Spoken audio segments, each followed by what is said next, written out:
Okay, if we could play it. Yeah, but she actually got it from, if you listen, she got it from somebody else's live anyway. So I was like, Oh, why? okay. I mean, but I mean, you can if you want. Either way. Hey guys, sorry I pressed live as we were in the middle of the conversation. What's up? We got Amanda Espita, allegedly with Brittany. Brittany J. Sorry, Brittany. Almost forgot the J. Hey, Zap.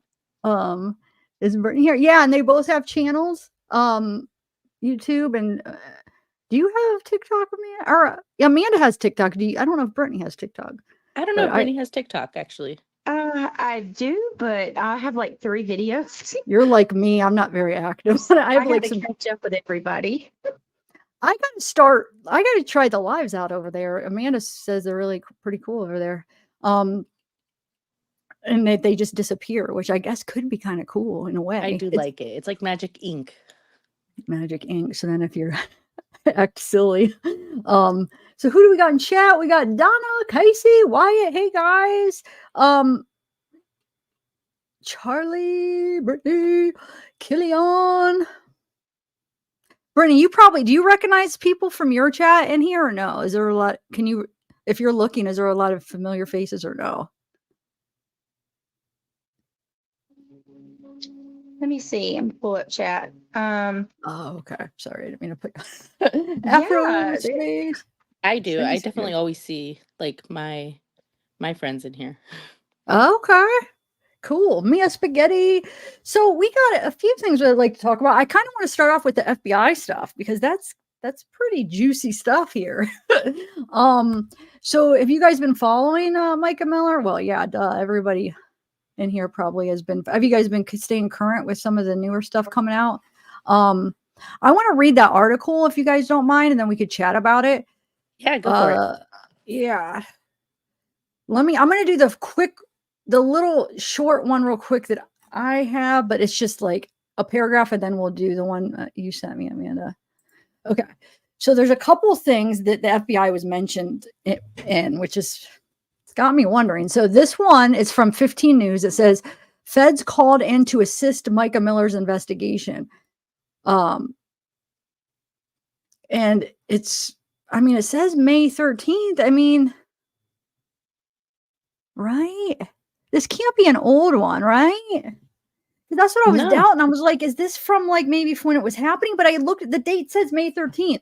Okay. Yeah. Because we know the other thing is for sure, but this is watch. It says the Robeson County Sheriff's Office announced Monday that it had requested assistance from the United States Attorney's Office and the Federal Bureau of Investigation in South Carolina in the Micah Miller investigation. In a statement released Monday, the sheriff's office said they have been in contact with both agencies since the early stages of the investigation. The Robeson County Sheriff's Office has been in contact with the United States Attorney's Office, the FBI in South Carolina since the early stages of the Micah Miller investigation. Based on the information gathered during the investigation and jurisdiction reasons, the Sheriff's Office has requested the assistance of both agencies. No other information will be released at this time. Anyone with information pertaining to the Miller investigation in South Carolina is asked to contact the Columbia, South Carolina FBI office at 803-551-4200. So this seems like this is pertaining to what happened to her, right? And then we'll read the other one, but that's kind of makes me like, what the heck is going on? Maybe we made them look further into this, right? What do you guys think of this before we get into the other article?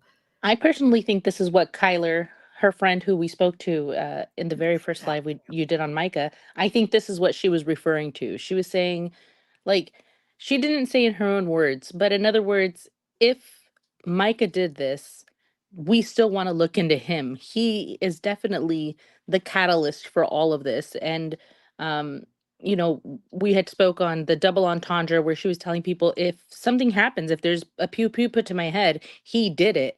And she may have necessarily not meant she did it, she would do it herself, or he would do it himself. She was saying, it could be either one. If it gets done, it's because he made me. If it gets done, it's because he did it, so on and so forth. So I totally agree that this may be uncovering something else under the surface level about what he may have done to Micah, and then go further down into what he's doing within the church. Yes, Yes. that's what's your thoughts, Brittany? You got any thoughts? Yeah, pretty much. Amanda said exactly what I'm thinking too. I also believe that something's gonna come out about, I don't know if I can say the word. Unaliving, you mean? Or are you talking about the S word?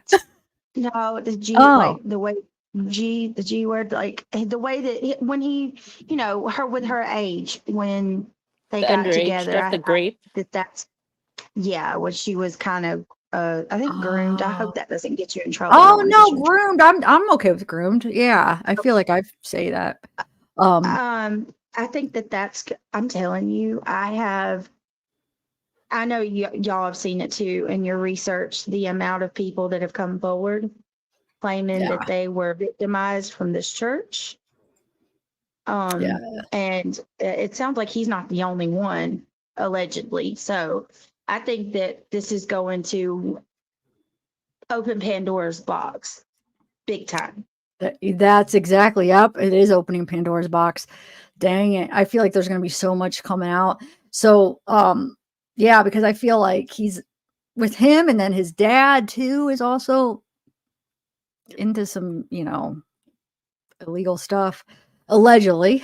But here's the other article that's been all over TikTok, I feel like, right? I mean, we have FBI investigating JP Miller, his attorney, and Dare to Care African Mission. Says sources confirm that Tom Winslow of the Winslow law firm and JP Miller are persons of interest by the FBI over issues surrounding monies collected for Miller's African mission, Dare to Care. It is unclear how long the investigation has been going on, but Myrtle Beach, South Carolina News has been sent information that confirms Micah Miller knew of the investigation prior to her death. Micah Miller kept a daily journal. On March 14th, Myrtle Beach police reported that nearly $1,200 in donations meant for Solid Rock Ministries' missionary efforts in Africa were stolen by Micah Miller, the suspect in a now closed local police theft investigation. Her bank account was allegedly credited with $1,199 after Micah Miller unalived herself at the state park in Robeson County on April 27th. Her death was ruled unaliving. Apparently, additional funds are missing from the same mission. Attorney Tom Winslow and his law firm are organizations of interest in the FBI probe. Tom Winslow represented Pastor John Paul Miller and helped J.P. Miller get legal documentation of Micah's mental health diagnosis. Many have questioned Winslow's methods in getting this legal documentation.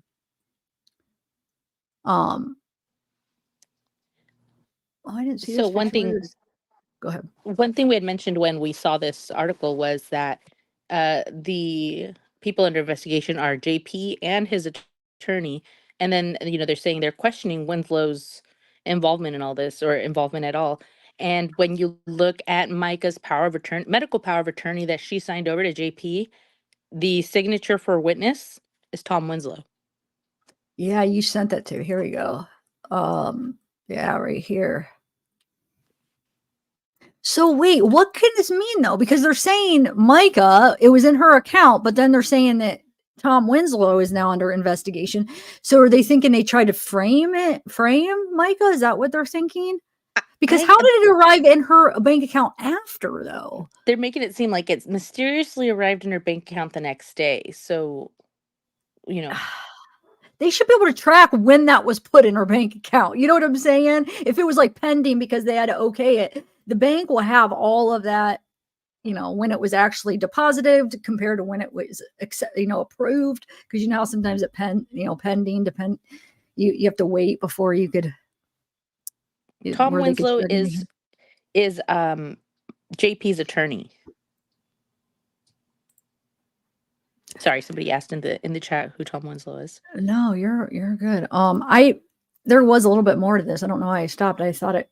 So it says the Solid Rock Church website was removed from the internet and scrubbed after news of the FBI investigation began to privately leak out in certain circles. Wait, what? See, I missed this the first time. The Solid Rock website was removed from the internet and scrubbed after news of the FBI investigation began to privately leak out. And so once they got wind that the FBI was investigating, they scrubbed it. Is that why they pulled it down real quick? I mean, either that or people bombarding it, but someone keeps saying over and over, and I just want to say it too. It sounds like they're trying to frame Micah. Yeah. Because think about it. How long, if she left him, are we really supposed to believe that she still had access to funds? Like, and how controlling this man was. And we're supposed to believe that she had access to any of the funds at the church. I don't think she would have any way to get her hands on money like that. I'm not buying it. Yeah, I'm not either. I think they were trying to. It sounds like she was struggling for funds beforehand, right? We've heard that she had emptied out a bank account, which, you can't really empty out. I mean, you can empty out a bank account with a large amount of funds, but normally it's, if you can wipe out a bank account real quick, there's not too much in it. They're saying she borrowed money for her car payment right before she passed. But I did want to mention that a creator formerly from YouTube is now on TikTok. Natasha Cooper has been speaking with the fisherman who was there and who found her belongings, and Micah had upwards of $500 on her. So, and then also the like 500 and what 47 or whatever for the gun too. yeah, So that's 1,000, but that doesn't make sense because then it deposited. That means she wasn't using that money that money because it got deposited after. So that would make no sense. I definitely don't think it was that money, but I'm wondering, like, where, did JP suddenly give her like an allotted amount of funds? Was she paid for something? Like, I'm not trying to count her money either, but at the same time, I'm not getting she didn't have money and then she did have money part of this. Like, sorry if I went too far. It to go into her bank. I think in my opinion, I think there's a chance that he wanted to make it look like that. So he puts it in there. He was going to frame her because he probably has access to her account. I would say I could see it that way around rather than the other way around. You know what I'm saying? Rather than her having access, I could see him having the access to her stuff. Right? Yeah. And then a few people are asking about the necklace, if she had pawned it and whatnot. And I'm not familiar with what brand necklace that is, but I do know, like pawn shop, pawn shop stuff, that necklace would not go for much at a pawn shop. Wait, you say that again? It won't go for much. Is that what you said? I don't think it would go for much at a pawn shop. But her necklace, 500. I mean, but wouldn't that be on the receipt though? Why isn't that on the receipt? It could be two different ones. Well, why would the cops only release the one then? Why wouldn't they release? Because they released this receipt from the freaking grocery. So why wouldn't they release them all? That would be like they're hiding something. Why are they keeping that she pawned her necklace? Why wouldn't they? I mean, they showed us the groceries she bought. I don't either. But then explain why in one picture she had it on and one she didn't. What the heck is that? That is so weird. What's your thoughts on that? Because I don't think I got to ask you about that. And where did I don't know? I think Brittany dropped off. Yeah, she's not backstage yet. I'll keep an eye though. So what is your I don't know. I do think that she maybe at one point took the necklace off to assess how much she could get for it. That's not beyond that can't go, that's not too far off.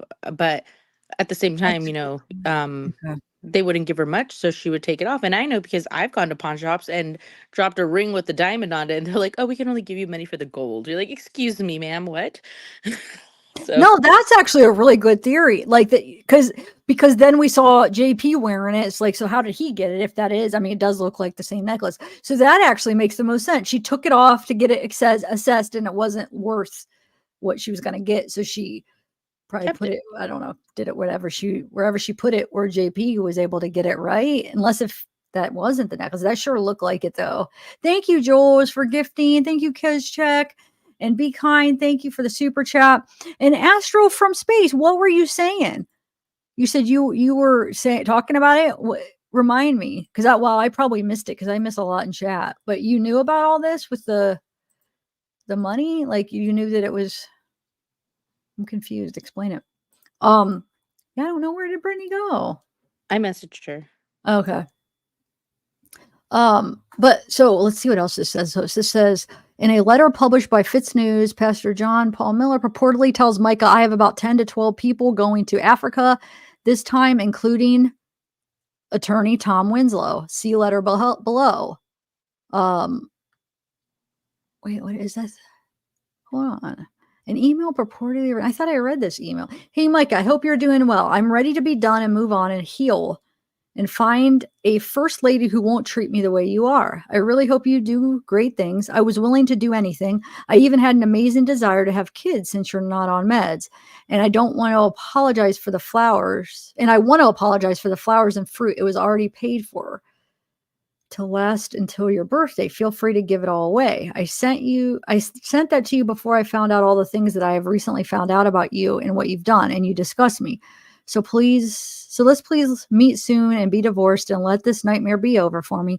I am enjoying all the Africa missions, and Pastor Jumba and all the pastors' wives were so excited for what we were doing. We expect 120 kids our first semester. I have about 10 to 12 people going this time, including Kristen and Tom Winslow and Becca and Jonathan, etc. Oh, I didn't realize that was the ending. I must have missed that. I was like, wait, I read this a couple times. What? But yeah, he does say that. But it's such a weird email. Yeah, it is. Let me see here. Yeah. So, let me remove that and I guess do that. All right. Let's see what else I wanted to share. So I don't even know. I don't know what to think. I mean, I think that it's all going to come down. I think the Pandora's box is open, and I think JP is there's going to be some things he's going to get caught. In my opinion, I'm thinking they're going to end up finding out some of the shady stuff that he's been doing. Well, we had mentioned that the power of attorney was after she had been admitted to the mental hospital, I'm sure. I'm sorry, before was admitted to the mental hospital, I'm sure, because that's what he used to admit her.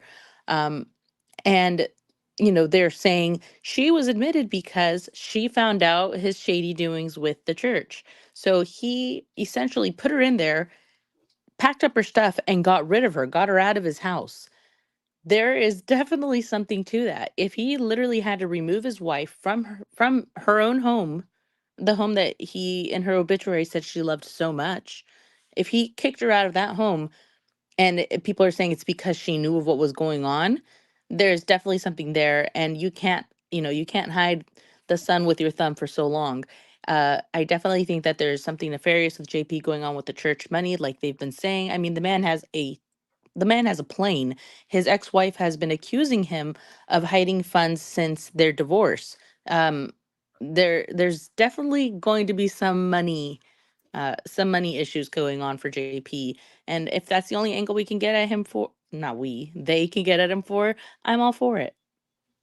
Yeah, I mean, yeah, it'd be some kind of justice, so he's not invincible. So somebody had sent me this. This is supposedly him, I guess. Because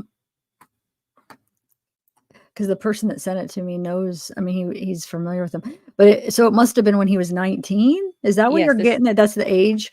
So did you hear about this though? It says Myrtle Beach assault and battery of a high and aggravated nature. The indictment charges Miller with hitting a woman twice with his vehicle at a high rate of speed on February 8th. You knew about this? Yes. Okay, wow. Did you see somebody pointed out, which I thought this will be a good time to play this because I know it's like he's not talking about that instance, but he jokes around about like running over somebody. Did you see that here? Somebody sent me this. I think it's a TikTok. Let me play it real quick. Hold on. Yeah, so he must have been 19 then, right? So he ran over. Dude, somebody sent me, and I'm trying to get on the website to like get it, but I have a screenshot of all like the charges, like different charges, but I can't find the original because I want to be able to find it and like be able to click on each thing, but I could show you the screenshot. I don't know why I'm having trouble finding it. But here, let me share this TikTok real quick where he jokes Okay. about like running somebody over or something. It's weird. Somebody sent it to me though. I don't know if I know whose it is though, because it just like downloaded here.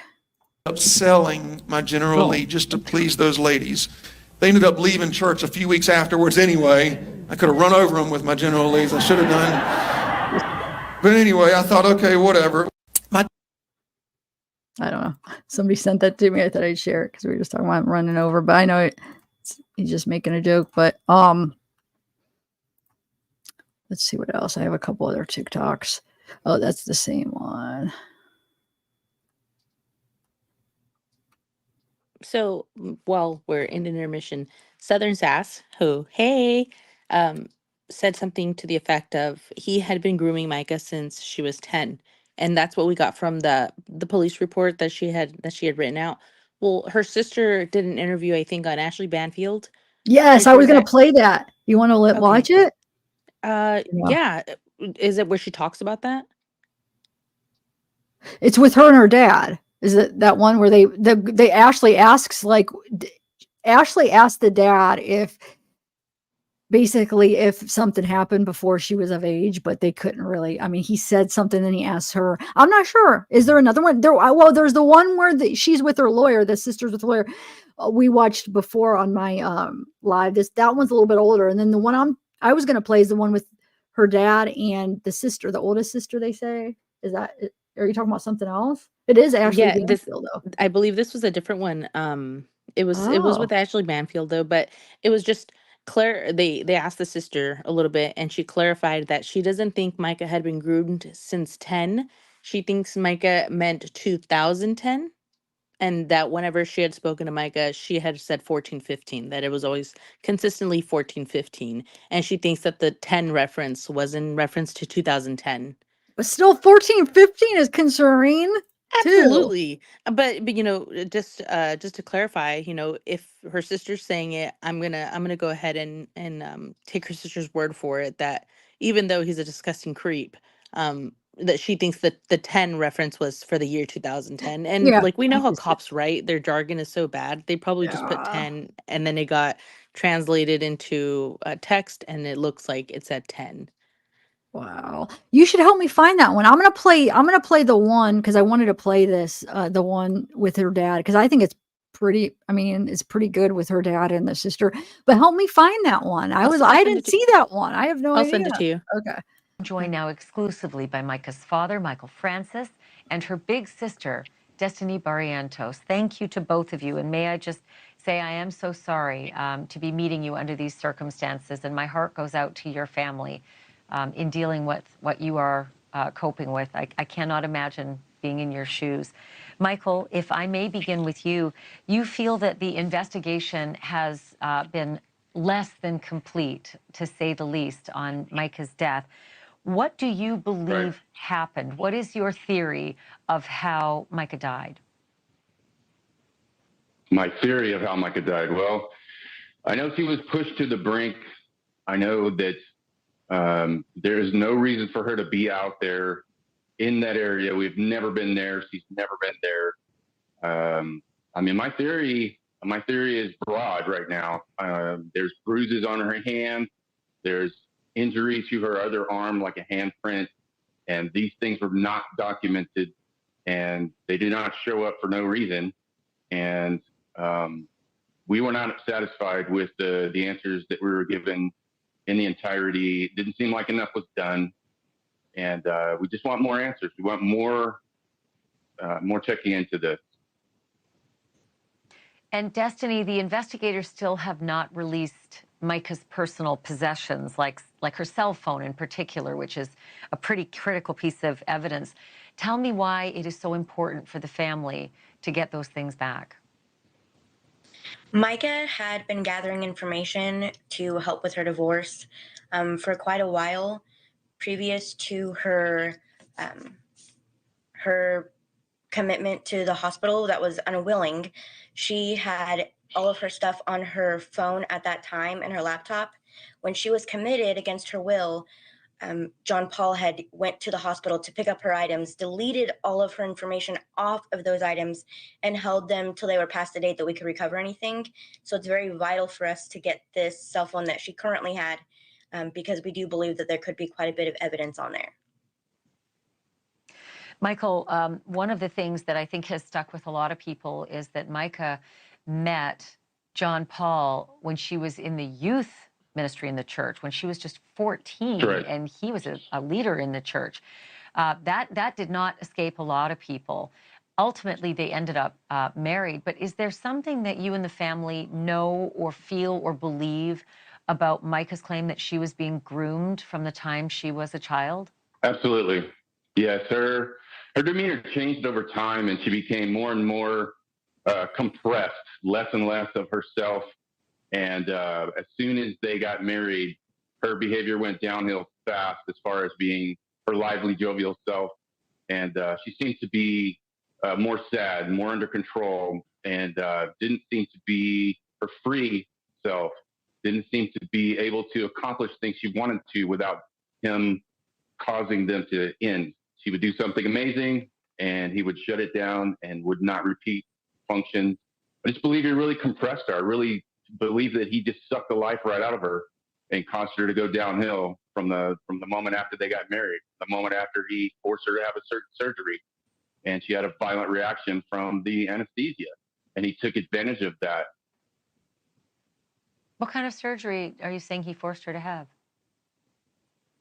I would rather not say. Okay, I understand. But I do want to pull on that thread a little.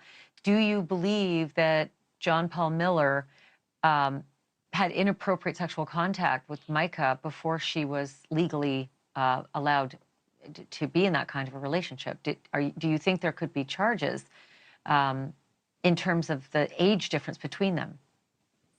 Right. I'm unaware of anything that occurred when she was still a young teen, 14 or so.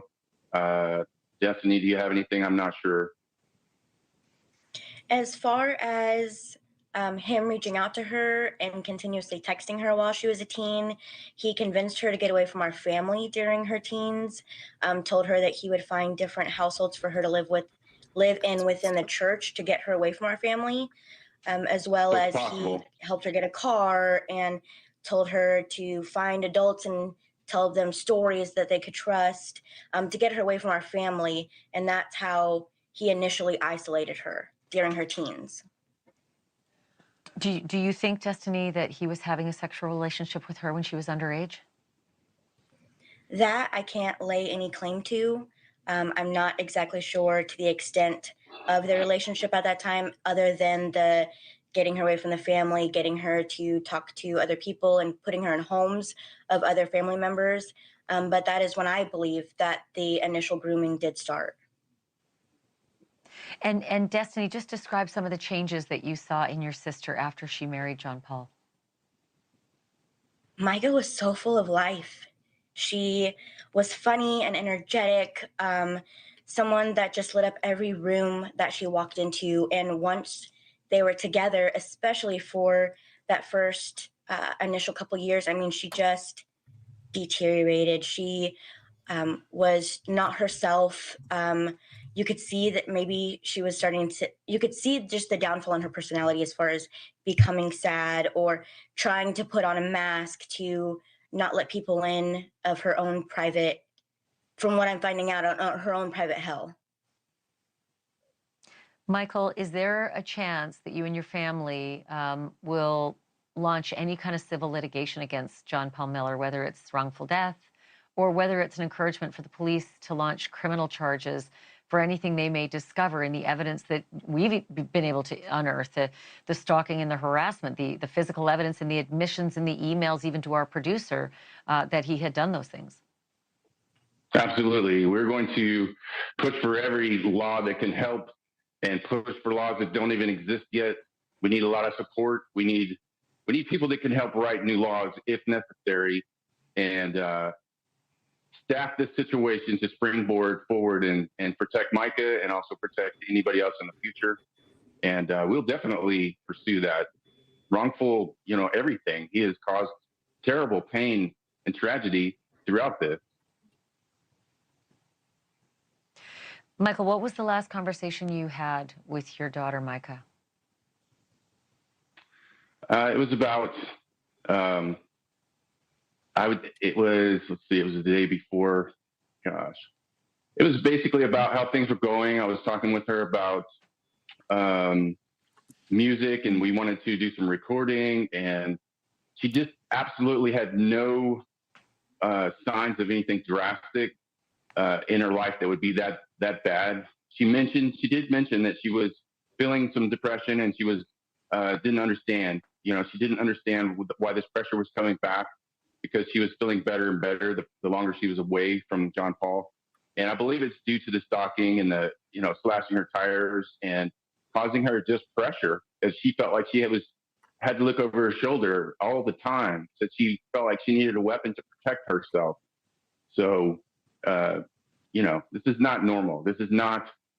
She was not in a situation where we would think, oh, we need to be watching her, or, I left, she was doing fine. She had a job, she was moving forward. And then suddenly, here we go. Here we are. Michael Francis and Destiny. Okay. So, that's crazy. That was actually a really good interview. So what do you, we were talking about this a little bit, texting, as far as the bruising and stuff, like, oh, actually, while we're doing this, I'm going to play some pictures just while I just did a collage of pictures of it. So what do you think the bruising, we were talking about, like, what is it, postmortem, or in Brittany, I'd like to hear your thoughts on that too, but he's talking about the bruising on her hand and stuff. What do you guys make out of that? So I went over this last night, on a TikTok live about the bruising postmortem, and we went into like a little bit of a deep dive. And the way they're saying that it had like a print, that you could actually see a print, that's most likely done before someone passes. That if you do like create a bruise on someone postmortem, it's more like a puddling kind of like liver mortis, as opposed to taking shape. So I would have to say that whatever they saw on her was something that may have happened before she passed. Oh, Mhm. that's crazy. Yeah, there's really no way to tell. Like it's there. We have no way to know, regardless. But it would make, I think, what Amanda's saying would make most sense to me. It's probably before.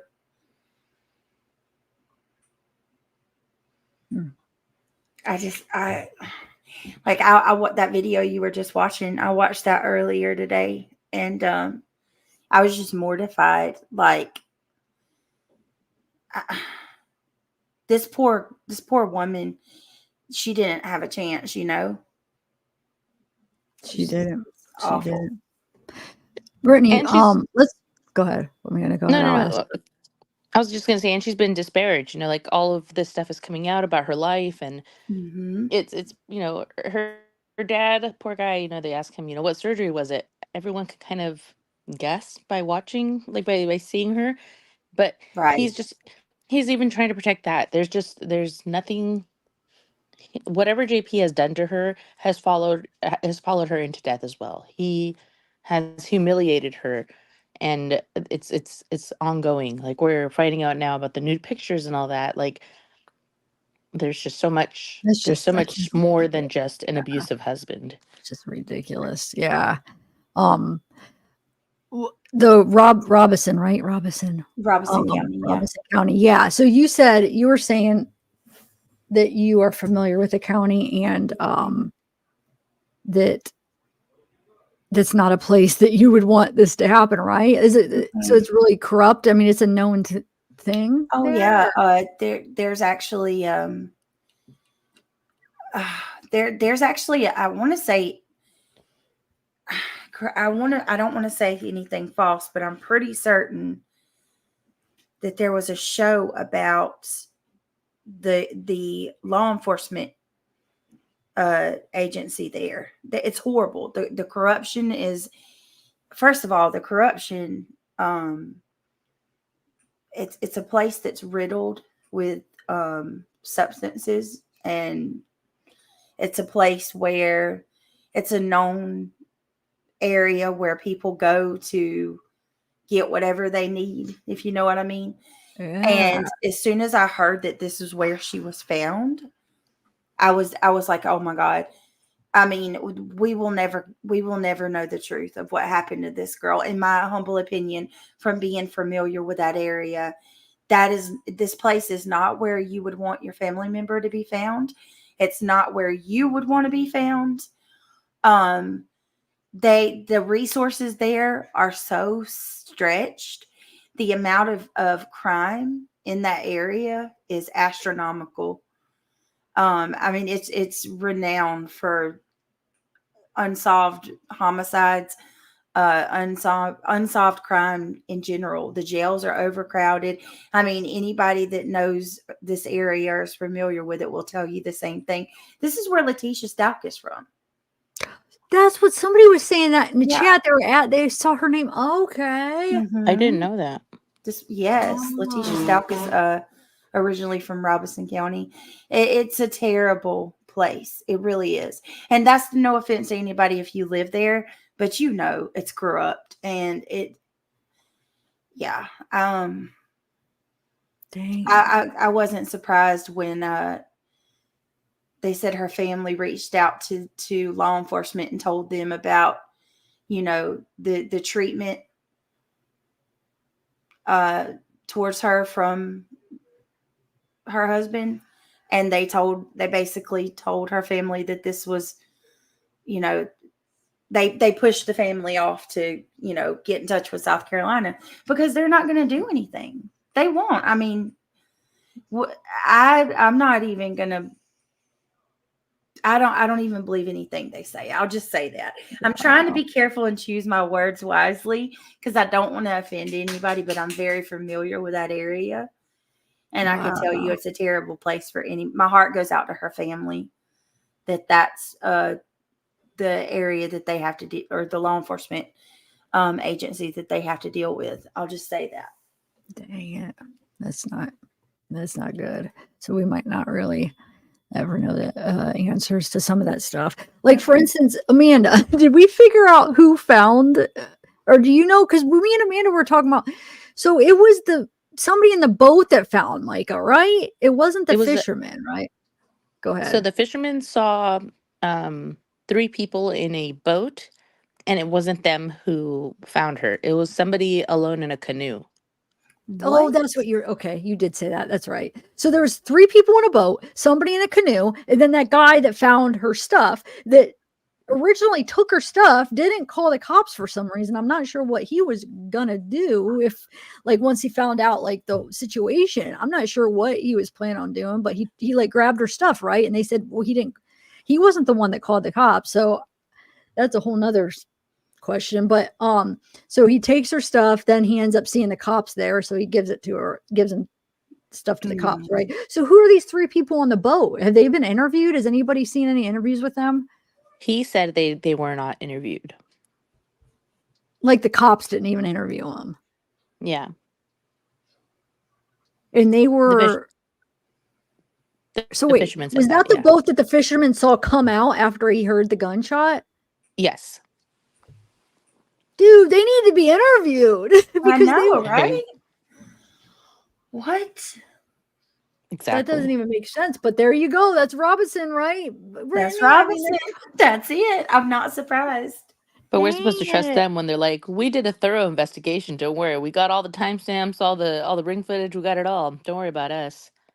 Did you see that that they have surveillance? They have cameras there at the park. Have they looked through that? Did they say that they look? Go ahead. I just saw like somebody at a TikTok where they went and they showed the cameras there. I was like, oh my God, wonder what that they showed. Did they show her going in? Have you guys heard anything?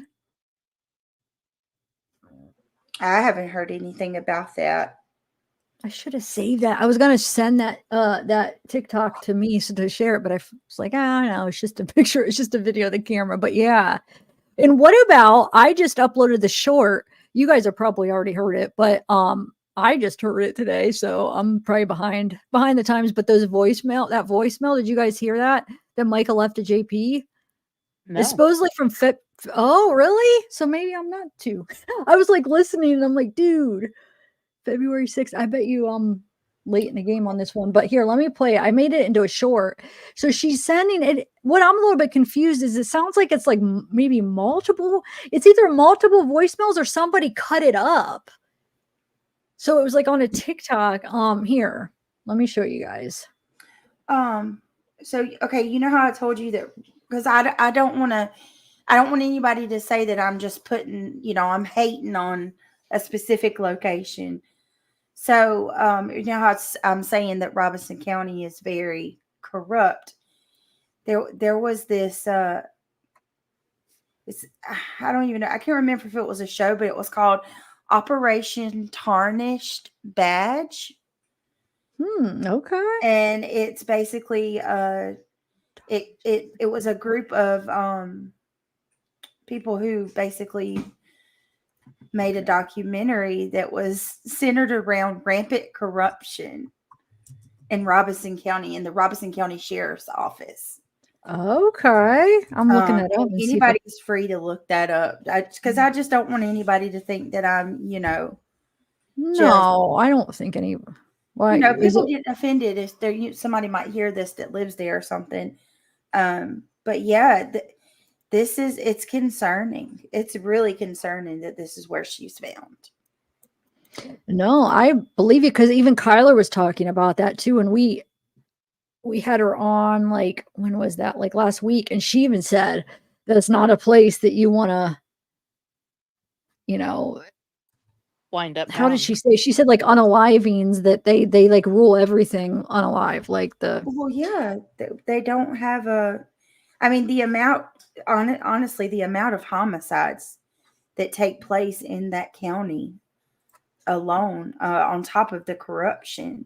And I'm pretty sure she was emphasizing women passing Yeah. in that county. Yep. Where, even where it could be domestic violence, where Women. we're said, they self-induce their own death. And I believe her 100%. And then after that, I did see the Operation Tarnished badge, and people are like, it was 30 years ago. A lot of things don't change. Some things may, but some things do not.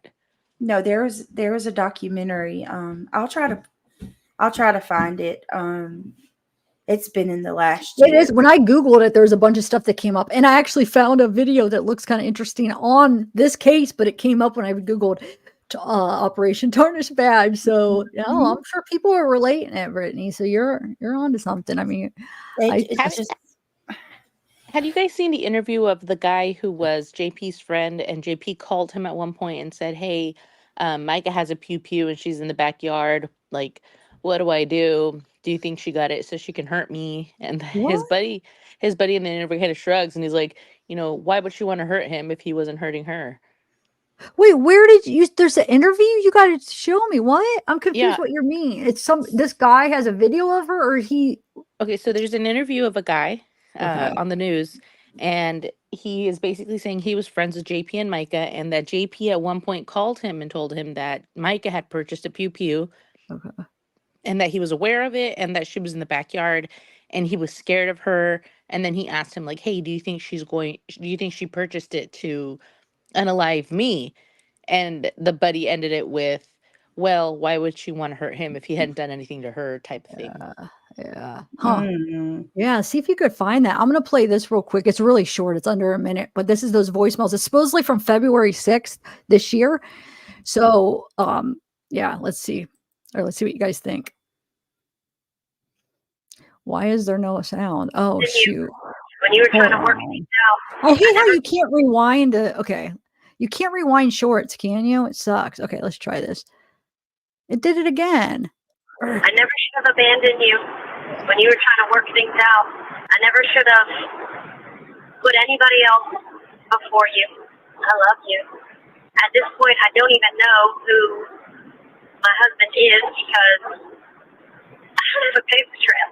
I don't even know what my last name is. I know I'm Micah Acacia. I know I'm that. My parents gave me those two names. That's on my original birth certificate. Still is today. If you get put on life support, if you are mentally unable or unfit to run the church. I need to know the paper trail. Who's in charge? We got a lot of assets, a lot of money to guard. Because it's not our money, it's God's money. I never should have left you. I never should have abandoned you when you were trying to work things out. I never should have put anybody else before you. I love you. At this point, I don't even know who my husband is because I don't have a paper trail. I don't even know what my last name is. I know I'm Micah Acacia. I know I'm that. My parents gave me those two names. That's on my original birth certificate. Still is today. If you get put on life support, if you are mentally unable or unfit to run the church, I need to know the paper trail. Real quick, you notice she says, if you are mentally unable or unfit, that kind of shows you, because these are personal voicemails to JP. So they're both aware of who really has the issues. And she says, if you are, she doesn't say if either me or you are mentally unstable. She said, if you are mentally unstable or unfit, like that's telling, in my opinion. I think From my understanding, previous to February, she had not been diagnosed or put into a mental health facility or anything like that prior to that. I know that she may have had issues, but the person that we do know was diagnosed bipolar before then was JP. Yeah. I believe that. I absolutely believe that. That's cool. I did some new setups. That is cool. Yeah. That's So awesome. what do you think of the whole thing where she says about here, let me just hold on. Let me play that as the end. Because I want to see how she words it. Hold on 1 second. I do find it interesting, her accent. She has a southern accent here. Did you notice that? It's compare this to her videos where the videos that came out where she's, basically sharing her thoughts. It's kind of like a vlog. She sounds so southern here compared to that. From what I've heard, people that sound southern like yourself, Brittany J, you guys can control it. When you're speaking with people that or when you get angry, your accent comes out more. And when you're addressing people publicly, you kind of mask it a little bit more. That's true. Maybe there's something like that. Okay. When I get mad, girl. Wait, what? So do you feel like they go ahead? What? No, I just like she says, I lose because I try to, I don't want to come on here sounding like a hick. I'm already southern enough as it is. But if I get mad, I don't try to control the way I talk. It just, it's. So you're saying it's less of accent or more of an accent? More. Oh Lord, no, way more. Okay, so that means when you're conscious of it, you try wait, hold on. What would that mean? When you're mad, you're just not thinking about it. You just let yourself go. So you have more of an accent. But when you are more aware of what you're saying, you have less. You're more reserved, and you're more. Yeah. Huh, okay. Like you clean up your accent a little bit, right? Yes. Just for the general public. Yes. But you're so you are kind of purposely doing that? Maybe not even kind of aware of it, but you're kind of yeah, but not, not in a fake way. Don't get me wrong. No, I wasn't even thinking of it's that. I guess the best way I could say it is you don't want to come on here sounding unintelligent or, I don't even know how to say it. But I do try to clean it up a bit more than just letting loose and saying everything incorrectly or pronouncing everything lazily, I guess is how you would say. Okay. I could see that. But it's gloves off when you get mad because you're not, you don't care at that point. I like accents though. All right, I'm going to play just the end of this and see what I want to get your thoughts on. I just want to word it. I want to see how she words this about the paper trail thing. Who's in charge? We got a lot of assets, a lot of money to guard. Because it's not our money. That part is interesting. Yeah, I'll stop it. Hold on. The paper. She's asking for a paper trail. She wants to know the paper trail and who's in charge. We have a lot of assets. The money. So right there, she's saying she doesn't even know. She doesn't have access to it then, right? I mean, she's asking him. The But she's interesting alluding word that to I the hear is Mhm. guard. We have a lot we need to guard. Yes. Yeah. Huh. Speaking of that, actually, that kind of goes into this other video I wanted to play. So you remember when he was on, where did I see that? I don't know if he talked about in a sermon or whatever, where he's talking about that podcast that was on, where somebody clipped out this part that I'm going to play, where he was on that on air. It's Micah, or wait, who's the podcast? Elsa Kurt podcast or whatever. Here, it's just a couple minutes here. Somebody clipped it out. Absorb all of this. So what, if there's one, what sermon series would you maybe recommend for a baby Christian? I'm going to say something. It might not be what anyone would think I would say, but so I think the most important subject, and this is just from my research, and I'm only 44, but I'm actually planning on preaching this at my funeral. When I die, I don't want someone else preaching my funeral. I want to preach my funeral, so I'm going to record my funeral message, and it'll be played when my body's laying there in the casket. I think it's so important, and I don't want the funeral to be about me. I want it to be about something. What'd you say, Brittany? That is the most narcissistic. I know that's an overly used term, so I apologize in advance, okay? Because I know that word's thrown around like mud, but that was the most narcissistic thing that I've ever heard.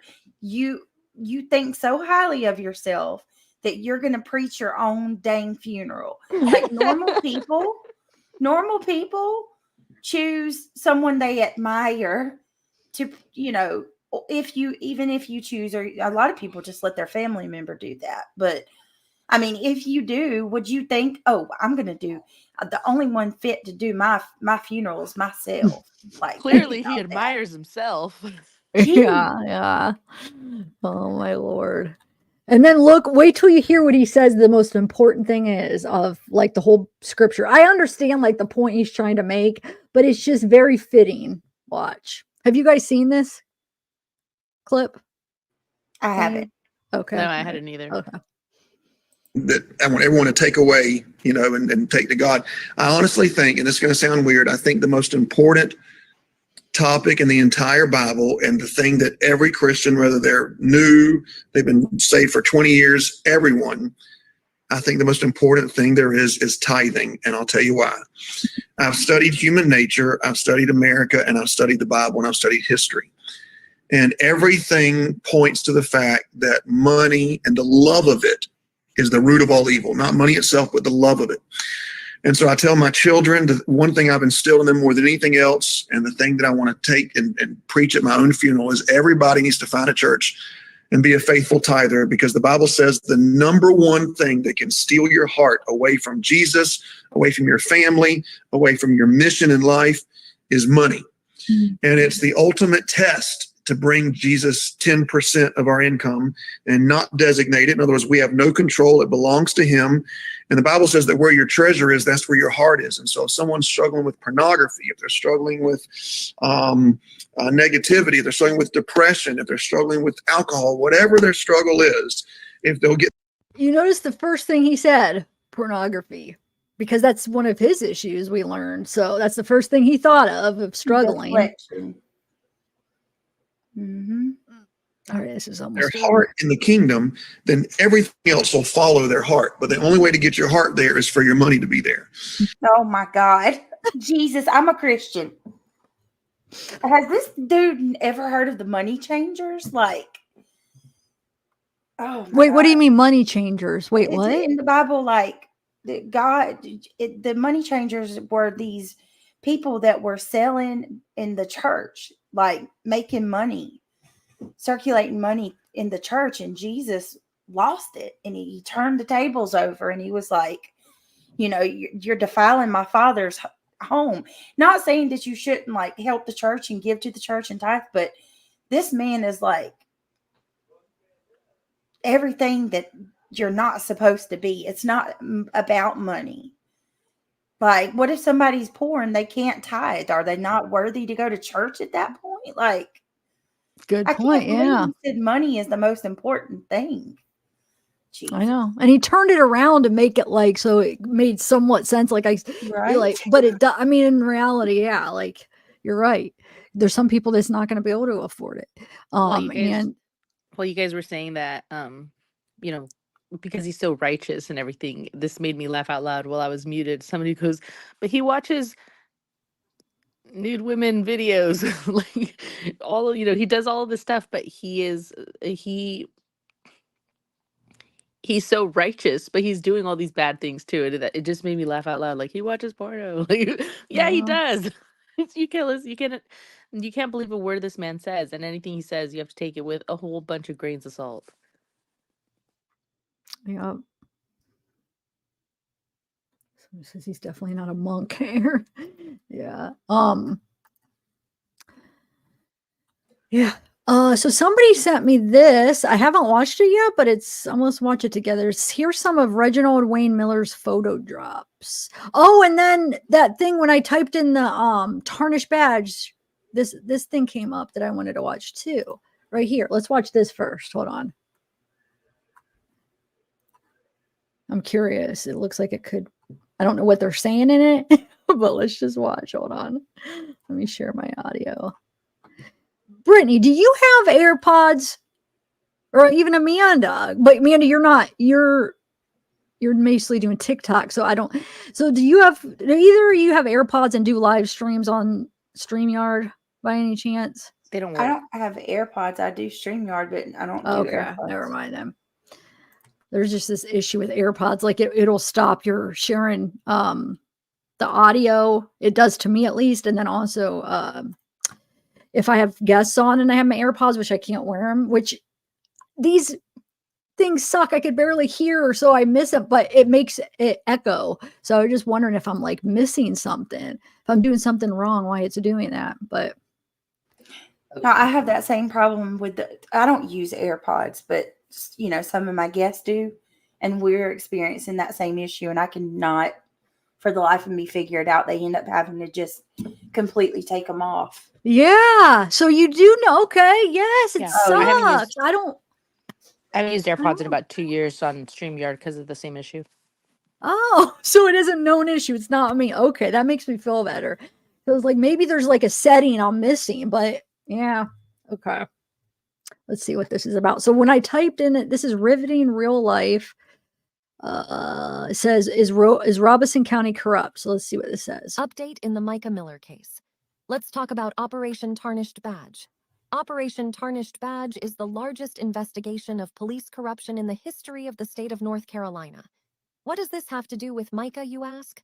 Operation Tarnished Badge was an investigation on Robeson County Sheriff's Office. Robeson County is who is handling the investigation on Micah's death because this is where her body was located. This is also the sheriff's office that allegedly received a phone call stating the caller to be Micah, and the caller allegedly explained what they were about to do before the trigger was pulled. Allegedly. Let's dig in. For years, rumors spread of rampant corruption in the Robeson County Sheriff's Office. It was nothing that anyone could really hang their hat on, District Attorney Johnson Britt said. Things that just, on the surface, didn't appear to be right. They noticed some deputies living well beyond their means, buying grandiose homes, high-dollar cars, motorcycles, boats, and designer clothing. Complaints and allegations of corruption began surfacing during the course of investigations. An informant came forward saying deputies had given him a pew-pew during a home invasion that they had disguised as a sting operation.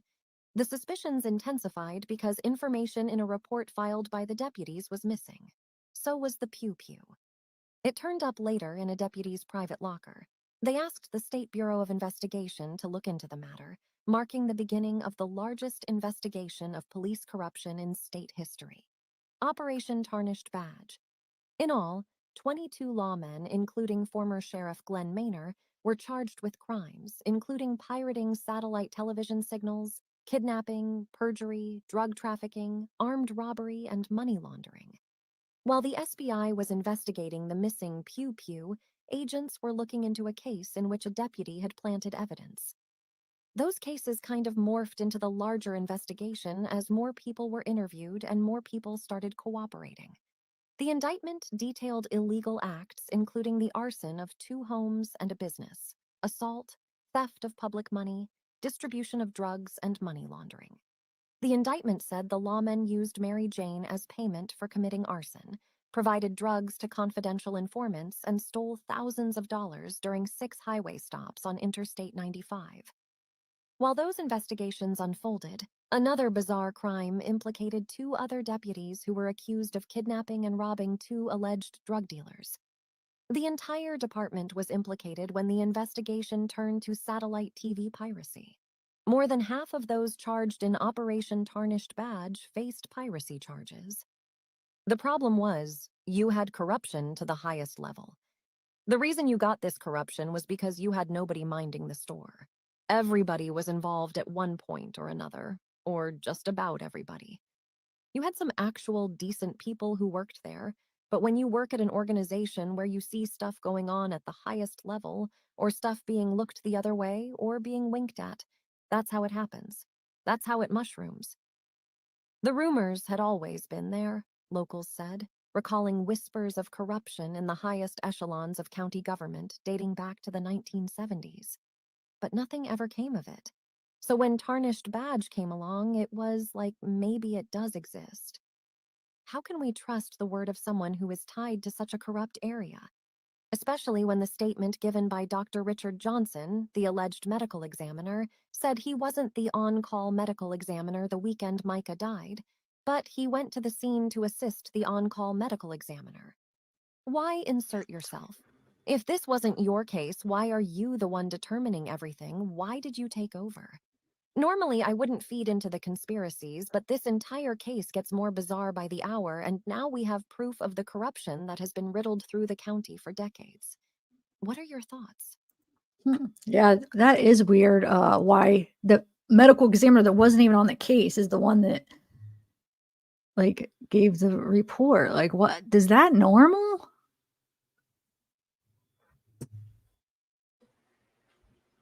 I don't think so. Yeah, I don't either. That seems a little fishy. But yeah, so that's back. I mean, Brittany, what you were saying, it's so if it started in the 70s and it's just like there's hints of it like up until present day of the corruption, it sounds like. It's crazy. I'm gonna find that documentary for you and I'll send it to you. They Yeah. done within the last year. Yeah, that problem didn't go away. I mean, I can't say it didn't for a while because obviously I was young, but I can tell you since I've been old enough to know what's going on. No, I think you're right about that. I'm trying to find that screenshot of. Hold on, give me 1 minute. Where did I put it? It shows like a bunch of the charges. Dude, where? I think I put it in the wrong folder. Well, let me go back to my email. 1 second.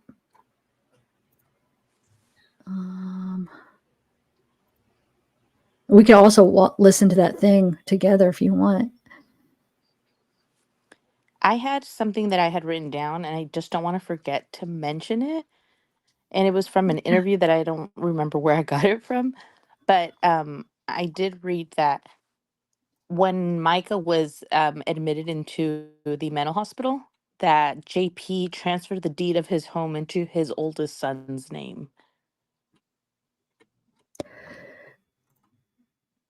So wait, when well, I feel like I heard that, unless that you were the one that told me that. I have heard that. So I don't remember where though. I don't remember where did I either. hear that? Yeah. I feel like it was on the last live or something. Somebody said something. So to his oldest son's name. Wait, is that the son that has the charge of like hitting a glass bottle over his girlfriend's head or wife's head? That son, Luke? Maybe it could have been an older son. I'm not going to say which No, I older son. I think know he's he has the 2 oldest adult one. sons. Yeah. Oh, I He thought does have adult children, but it very well could be the married one. Okay. Here's that screenshot that somebody sent me. I'm trying to find the spot on the site. I'm having trouble for some reason. But look, this is all his from 96. Look at all of that. Someone asked it. No. This is not Robeson County. And I know some people pronounce it Robeson. It's tomato here. But that's definitely not where Murdaugh is from. Murdaugh is from the Low Country. It's in South Carolina. It's the Low Country. I forgot the name of that place that he's from. It's on the tip of my tongue. It's by Columbia. It's in South Carolina. Robeson's in North Carolina. Robeson. Well, let me show you. I know I already did a pre-record of this, but it's definitely worth showing in case the people haven't seen this. But the part where he basically blames he blames Micah's family what happened. So this is John Paul. They're in a group with like a group chat. And he says, "This is what happens when you try to encourage someone to divorce the person they love and tell them that they don't need medicine and that they're not ill when they are. Good job, Francis family." And then somebody responds, "F out of here. You are the reason our sister is dead." And somebody else says, "It's easy to shift the blame when that's all you know how to do. No one told her not to take her meds. Get that through your thick skull. You drove her crazy, simple as that, and the surgery that you wanted her set her off on this path. How dare you even contact us talking like that? You never deserved her." That's like, how disrespectful is that? Okay, they just lost their sister, their daughter. Like, I'm sure the parents are in this group, the sisters, and he says that like he's like blaming them. Like, this is what you get. This is what happens when you do this. It's like, that is I'm just not gonna lie to so. you. What? I'm not gonna lie to you. I hadn't read this yet. I didn't know this existed. So when you read it aloud, I was muted and I audibly gasped because the audacity of this man to write that to her family is flabbergasting. He is definitely 100%. What they said is true. He pushed her there. There is a reason that she got to this point. And then bringing up the surgery again, that her dad got very sensitive over. They're letting everything out, but that part you could tell he bottled up real quick because it seemed like it changed the trajectory of her life. Yeah, it does. It seems like that was a big. Yeah, you're right. So she had like a bad reaction to like the medicine and her They said she was never the same after that. Yeah. But you gotta think about this, you guys. Think about it. Forced surgery. And then not only is it a forced surgery, but it's,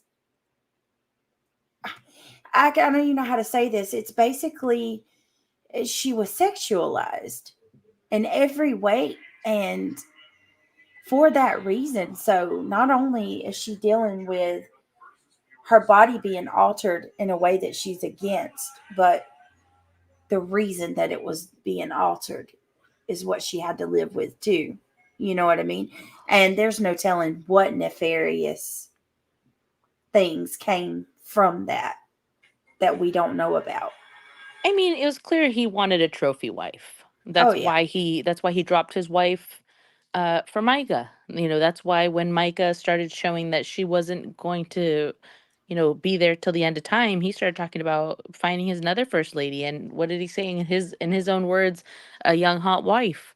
Hot who loves wife. Jesus. A young hot wife who loves Jesus or whatever. Sick. Yeah, it's sick. She was clearly his trophy wife, and when his trophy didn't want to do exactly what he wanted, he did. It's the line from the movie Mean Girls. How do you destroy somebody? You cut off all their resources. And her family says it. He cut off her phones. He took away her devices. He stole her car. The time when she was the police report thing, he was driving around her car that he stole. That leads into the one thing I want to talk about, but the truck. with the license plates. I want to Oh, get some yeah. people's to get some people's opinions on that. So let me bring it up real quick. The 2 pictures of the license plate. Hold on 1 second. Okay. He took her purse.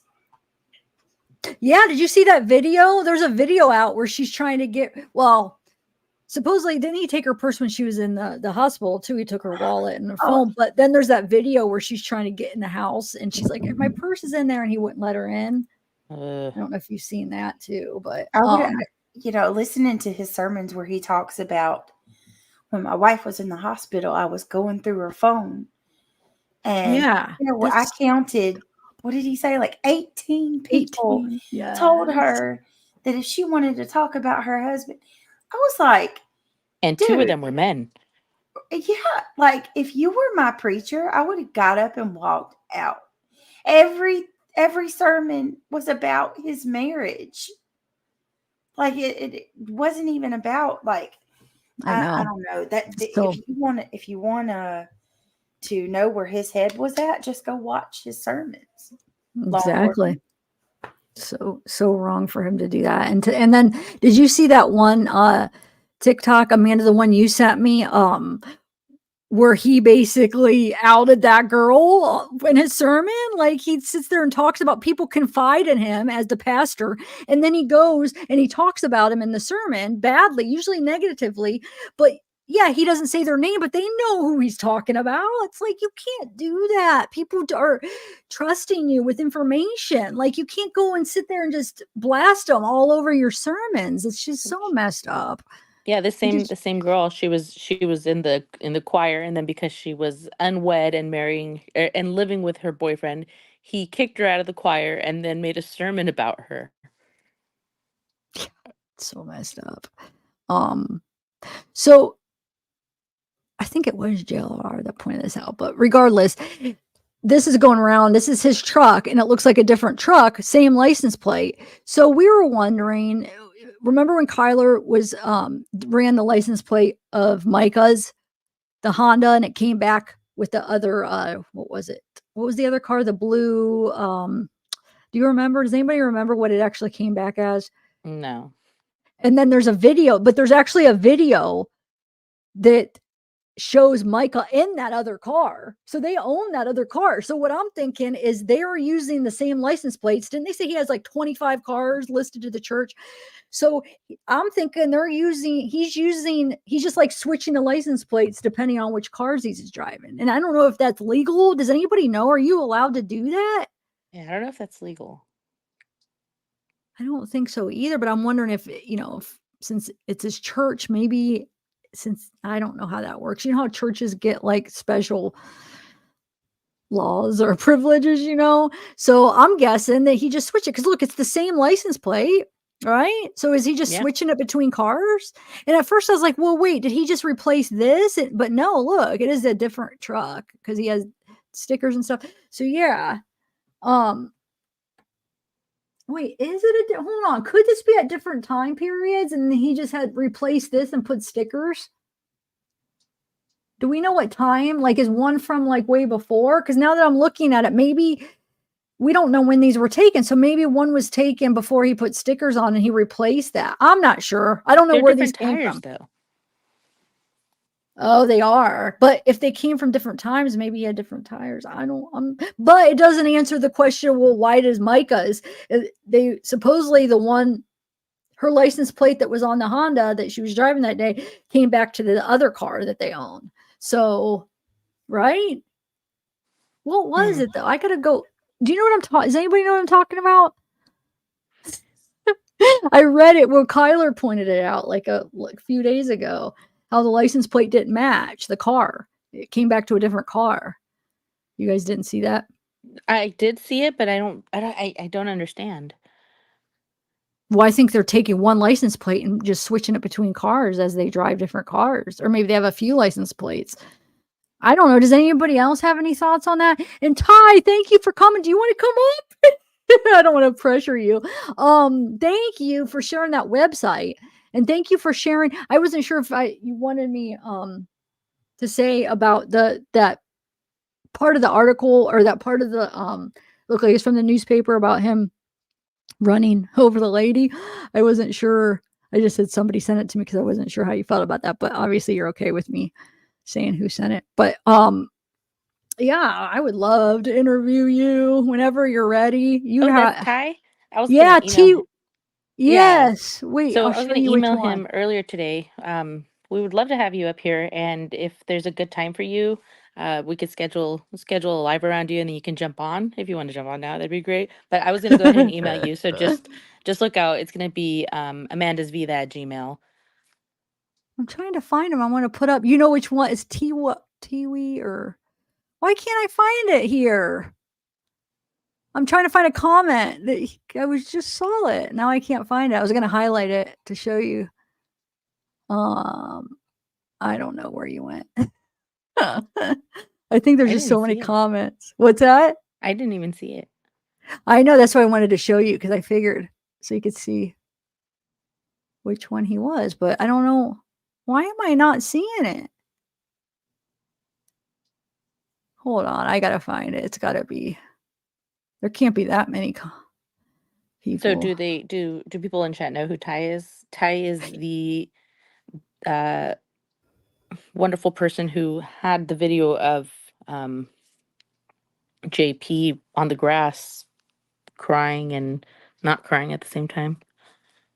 Yeah, having like a nervous breakdown, but I think it was an act, in my opinion. It seemed there we are. There's Ty. This is Ty.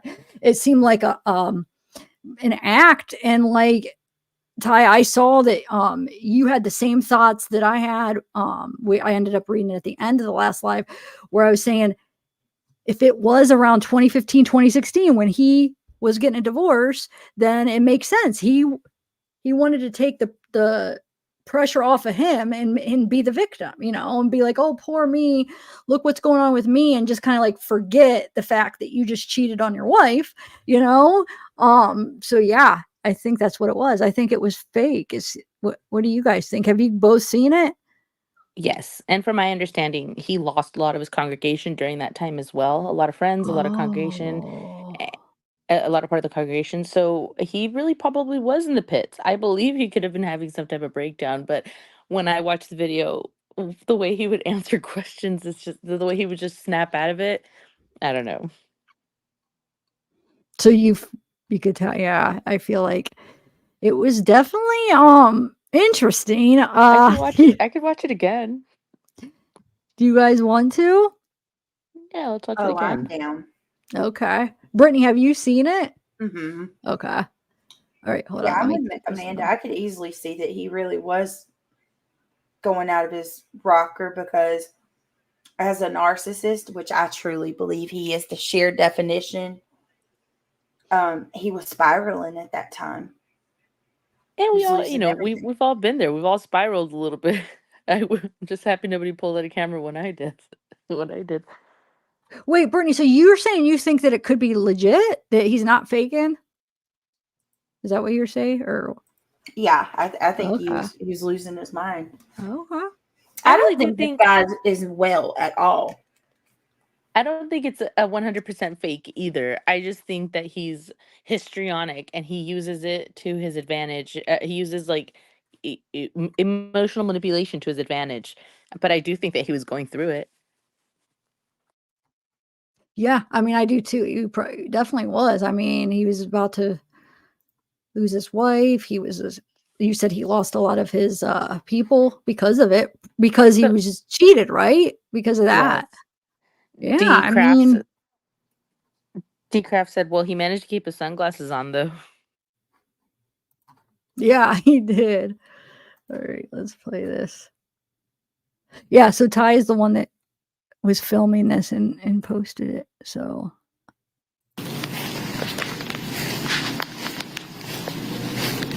JP, you all right, man? You okay? Huh?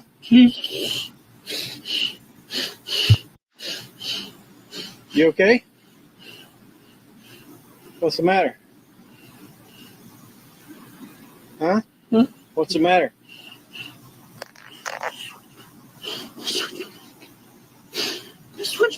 Makes me go crazy. Is somebody helping you? I think Mark's coming to get me. Oh, okay. I thought I was going to see Jesus. Okay. But you got Mark coming? Somebody called him, I think. Okay. So,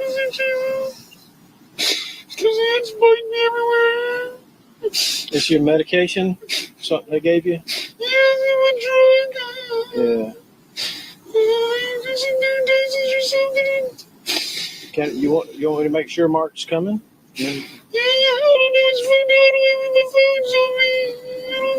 but somebody's called him, right? Yeah, across the street called. Okay. All right.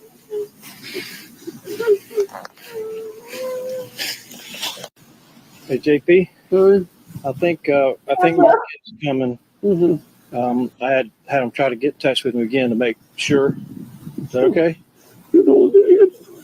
Huh? My ants fight me. There's ants all over me. Feels like there's ants on you? There's no ants on you, though. It's just, maybe that's how you feel, but there's none on you. There's none on the grass.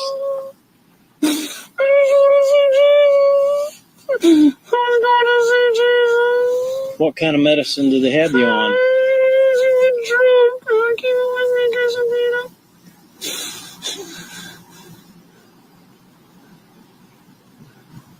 All right, well, somebody's going to come, okay?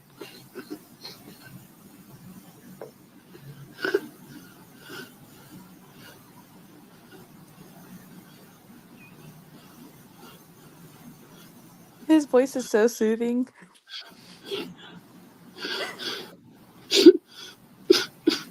Do I need to call 911? Do I need to call the medics?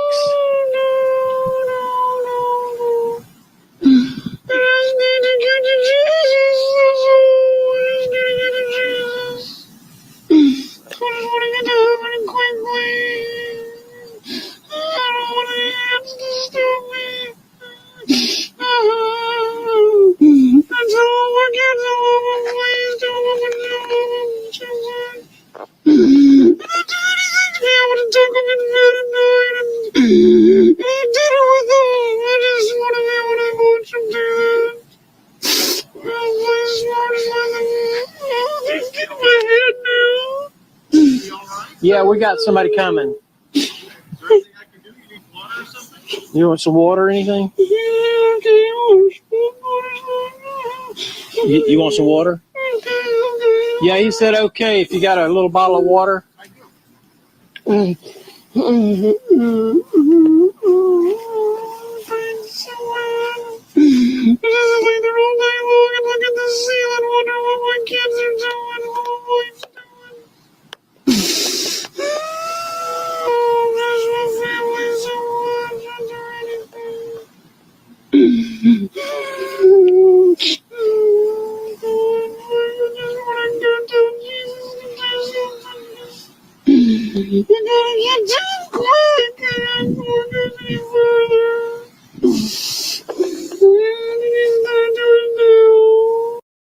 See, there's some things I'm not making out.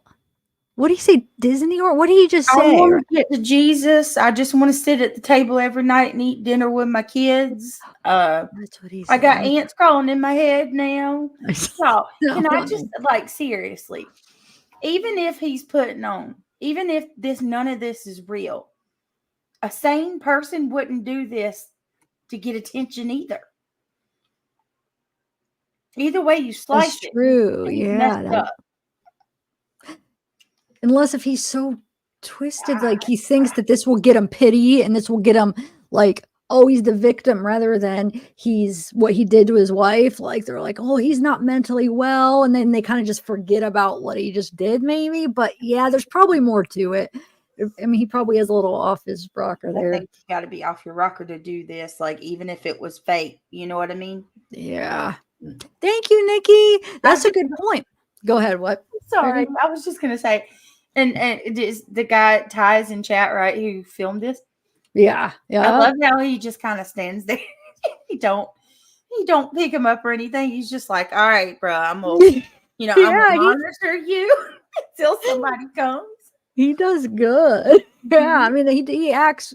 That's probably like the best way to do it anyway. Because I wonder if he would have like bent down and tried to get him up. I mean, I feel like he would have kind of like went nuts, even more nuts. Maybe I don't know Or what he God would. forbid something happened, he'd blame Ty for it. Yeah, that was the Good smartest point. move you could have ever made was not touching him. I don't know about you guys, but Ty kind of calmed me down. Yeah. I think Ty, where are you? He disappeared. I feel like I put him on the spot. I'm sorry. I hope you come back. You don't have to come. We can plan it out when you're ready. But I have a lot of questions, and I feel like he has insight into so much. He dated Allie,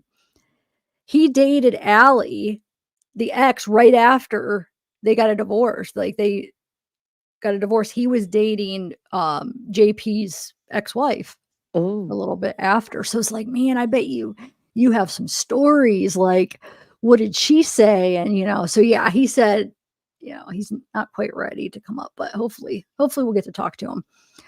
Nikki, thank you. Yeah, I wonder if we could have I wonder if there's some kind of like church attendance or somewhere where like on their website. Is their website still down? Where we could see like attendance if they keep track, and to see like after this is really going to hurt. This stuff is, I mean, I'm sure there's going to be people that stay, but there's going to be a lot of people that leave because of this too. well, I did tell you that that the day of her funeral there were supposed to be 2 services, and then they only ended up doing one because so little people came. Wait, you told me that? Why don't I remember that? Oh, I may have not told you. It could have been somewhere else. I'm Wow. sorry. Wait, the day of what? No, you're fine. But wait, the day of when did Her you say that day? The day Go of her ahead. services at JP's church, Okay. there were supposed to be 2 services, like the morning and afternoon or whatever, and they ended up only having one because so little people showed for the service. Wow. That's That speaks volumes. It does. It does. Well, I mean, I'm sure you could be blind to so much, but like as soon as these little things come out, you realize how many times he talked badly about her, how many times he disparaged her while giving sermons, the things that they could tell she was. Multiple people have said she was brainwashed, and that they could tell, not just her family, multiple people. Um, they they could see that she was being abused religiously, financially. Whenever she would try to leave him, he was harassing her, stalking her. Um, it's no, I mean, it doesn't. When we were talking about it, even when we were speaking with Kyler, and we were thinking that this could even be set up, and he could have actually even did it before we knew there was evidence that she did it alone. I was saying, I think this was her escape. This was the only way to escape this guy. Like, he actually Yeah. pushed her to do it. Like, I really do think she did it alone, but I don't think it's because she wanted it. I think that he was tormenting her, and he wasn't going to stop. Mm-hmm. Man, so sad. Yeah. Man. I'm on the fence, even still.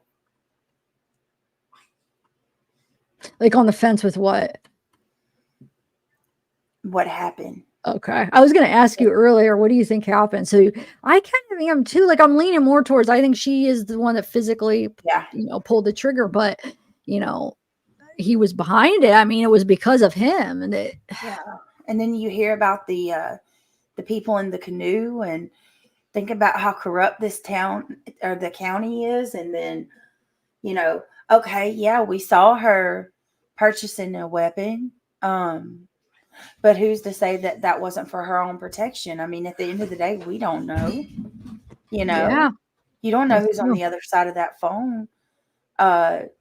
We've heard, how many times have we heard people being coerced into making calls and telling, you know what I mean? If she could have been forced, I don't know. There's still that. I'm definitely leaning more so to believing she potentially did this, but there is that small percentage where I'm like, what if, like the way that her family just so strongly, speaks out that she didn't do this. They know her better than we do. And the videos too. What I see when I watch those videos of her speaking, seemingly trying to help other women who's experiencing what she was experiencing, I don't see a hopeless, broken person that feels like they're at their wits' end. I see someone that's renewing her confidence and trying to heal to look for the future. Like, that's how I saw it. I see that too. Yeah. Yep. I initially just wanted to know, like, what pros and cons are there? How much more could you prove that she wanted to be alive versus that she wanted to take her life? Like, I still don't see too many things other than him being the reason why she wanted to take her life. When you put everything else around, she loved her family, she loved herself, she loved her life. She was looking forward to her own future. But as long as this guy was around, she was never going to have peace. And I think she knew that. And I think that's where her families find this injustice. Yeah. I mean, what? Yeah. It's just like, I keep going back to two things that are concerning. Number one, why was he so insistent on the cremation? Which I want to read that too. And number two, why, that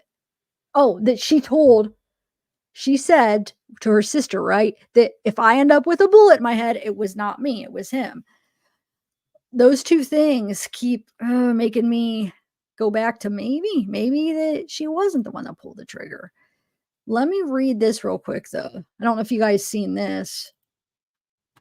I know we talked about it, but I didn't have this, and we could finish watching this in a minute, but since we're talking about the cremation, I didn't have this when we talked about it on the live, so I just want to share this real quick. Here we go. I'm sure you guys have probably seen it, but her sister saying, where you could actually see her saying, he actually forced my parents to sign for her to be cremated upon arrival at the funeral home, or the family was unable to see her for the last time. Now her body is unable to have a second opinion medical examiner take a look, and no autopsy was done. And then somebody says, did she have a no contact order against him? And she says, she tried to get it, but the judge denied it. And then everybody else is just talking about how like the system failed her. But right there, dude. So that just is weird, because why would he care so much to have her cremated? Exactly. Like, literally, you can't see her unless you sign. And if you don't sign, I'm going to do whatever I want anyway. What a demonic person. Like, he's hiding something. I mean, is there going to be like some kind of drugs in her system? Because no autopsy. That's so weird. Why wouldn't they do the autopsy with everything going on, and now they can't even do one? I mean, they can't even. Why would they take away the piece of evidence? I don't understand how they let that happen. Corruption. I know he had the say. What's that? Corruption and money. So Jules is asking, is that even legal for him to do? Make the parents sign or else? Yes. So we actually, Zav has it. Micah signed over her medical power of attorney to him. So he actually had not only the next of kin, like being married to her, he had like the literal rubber stamp form where he had say over her. Like, let's just say she had survived the shot. She had survived the wound and she needed to go to the hospital. He could have pulled the plug. He could have said, do not resuscitate. He had the say. So that right there makes me wonder, like, when we watch her vlogs, and it sticks out like a sore thumb when she's going down all the list of like different ways, different forms of abuse, basically. And she says, someone giving you substances against your will, and her eyes got big. I wonder, like, if he gave her illegal substances to get certain things out of her, like the medical power of attorney. You know what I mean?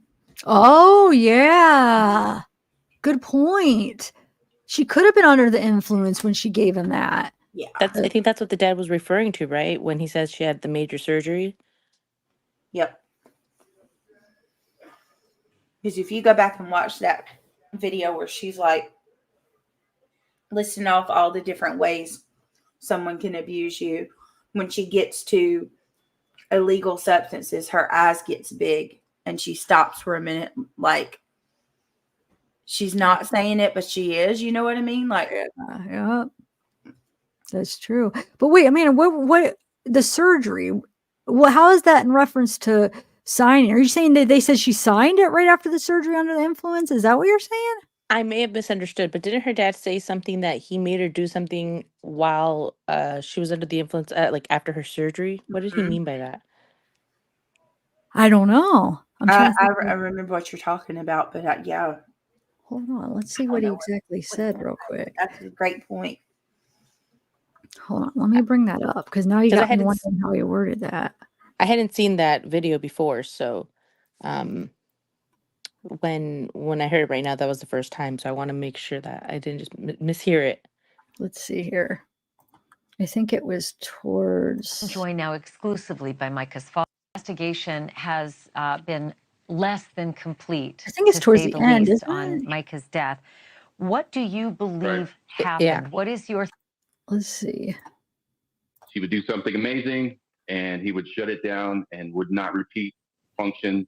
I just believe he really compressed her. I really believe that he just sucked the life right out of her and caused her to go downhill from the moment after they got married, the moment after he forced her to have a certain surgery. And she had a violent reaction from the anesthesia. And he took advantage of that. I was wondering what he meant about that when he said she had a violent reaction and he took advantage of that. Does he say? Let me see if he says anything else. Like, What kind of maybe, surgery are you saying? yes, Amanda, you are brilliant. You are brilliant. I get it. So I think yeah, I didn't catch that though, but you're right. Yeah, I think that's what he might be saying. yeah, like, okay, so Wow. she's having a violent reaction to the anesthesia.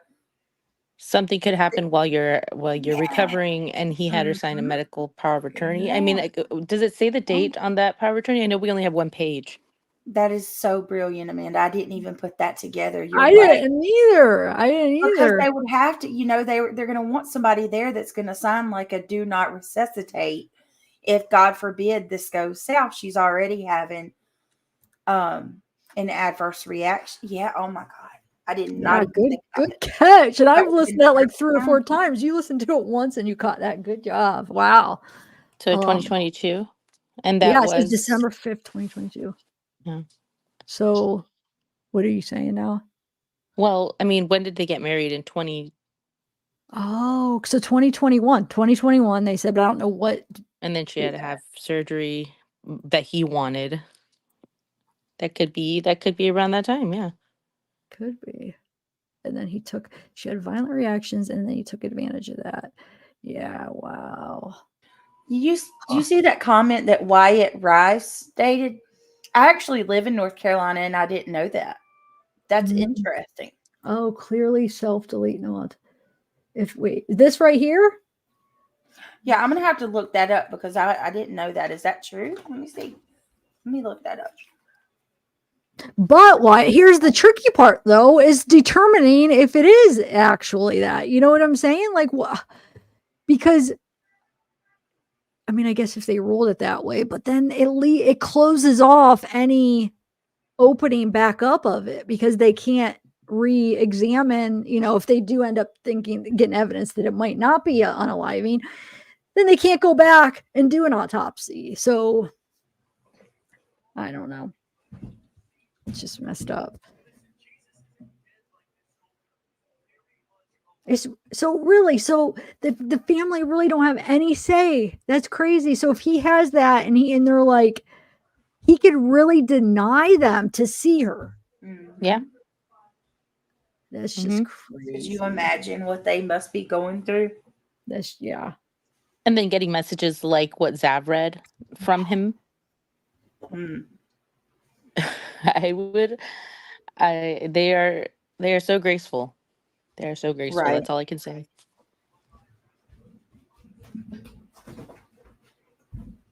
Wait, where does that go? If you look at Oh my goodness. There is didn't something realize. that there's something that I keep reading because I have this thing in my mind where I think I could remember everything, so I don't write down notes. I just take screenshots, but I do I'm have a totally little the bit same way.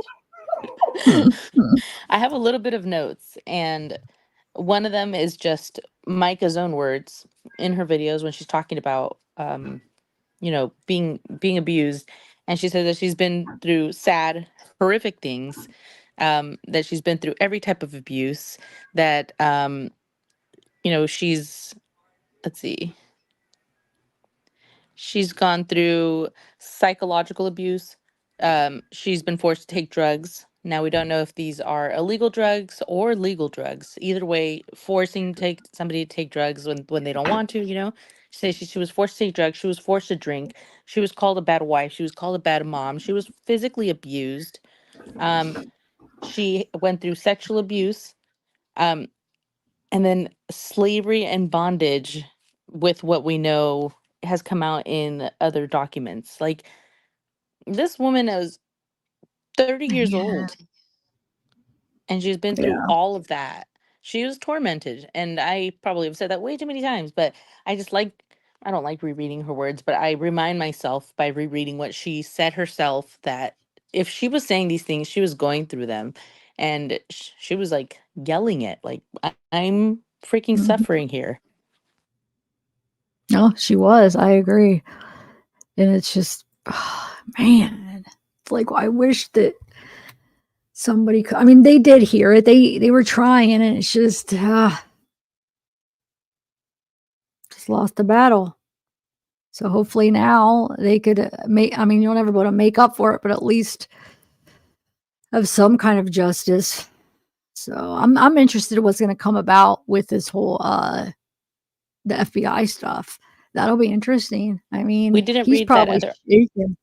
Go we ahead. didn't read the other article, the one that mentions the investigation on her. I read it. Is there more? I You read did? the one I had. It's just really short. I read it before the other one. It's just like a Oh, okay, okay. paragraph. Yeah. So I have Um, but I might want to. I found the site. Ty actually sent me the site for the Horry County Judicial Circuit or whatever, where you could type in his name, that screenshot I showed, so you could click on the stuff and see what it is. I'm kind of going through it to see if there's anything interesting to show. So go ahead, Amanda, say what you were going to say. I'm going to just look through this a little bit. I think I cut I you did off. have that video. I sent it to you in Messenger, where I told you that his Oh, friend did an interview where he had mentioned that Micah had purchased a pew pew before. So I sent that to you in Messenger, and it's like a regular news interview. But in there also, the news anchor was messaging with JP, and they don't show the text messages. They show like a fake phone with messages on there. But on there, he said, he would never hurt Micah. And I was just like, saying ah, all of that nice. after everything we know is so bold. It just shows you what kind of person he is. Yeah, that's a good point.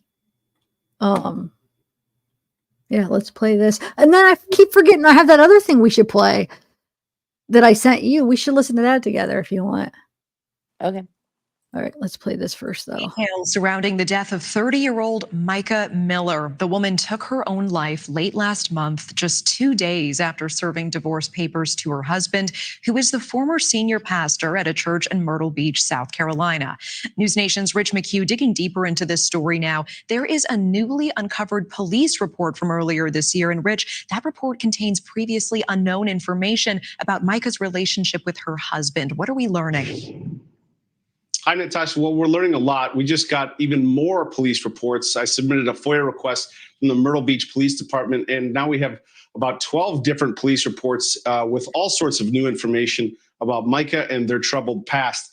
Here's what we're learning. She told officers that she and John Paul, her then husband, had been separated since January of 2023, that she has known her husband, who is 14 years her older, since she was 10, that, quote, he groomed her while she worked for him at Solid Rock Church until they were married in 2017. She said her husband stole her car, that she had been hospitalized against her will, that police found a tracking device on her car. Now, in communication with John Paul Miller over text message, he confirmed to me that he was behind that. Quote, I even hired PI to put trackers on her car to know if she was going to a gun store because she had kept trying to get a gun for the past few months, adding, I have never once in my entire life ever hurt her in any way, ever. Now, Tim Carter, a friend of Micah and formerly a friend of JP as well, recounts this conversation he had with JP a few years prior. Take a listen. JP personally called me and said, hey, Micah bought a gun. She's out in the backyard. Well, you think she bought it to shoot me? I don't know, JP. I don't know what's going on in the house that would be a reason. So, this isn't the first time he's tried or that there's been suicide brought up. I get it. And then he was scared, was wondering, do you think she bought it to shoot me? Well, why would that be a question if you wasn't mistreating her? In March, she posted on Facebook some advice for anyone struggling with leaving an abusive situation. Here she is. You don't have to stay in a abusive relationship, whether that's sexual, whether that's somebody forcing you to take illegal drugs or alcohol. Yeah, that eye thing now that really stands out. Brittany was talking about when she goes, I didn't notice that. She's like forcing you to take drugs, and she goes, did you see that? Why didn't I notice that the first time? Dang it.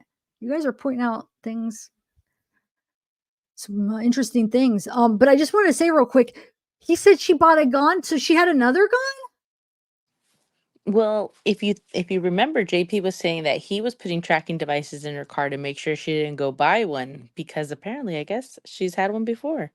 Yeah, because what did he say? What he didn't say what date that was, huh? Where she was, where he thought. Here, I just want to rewind this real quick. I could when find you guys him. watch our eyes. Zev, Yeah, I could find him and ask him.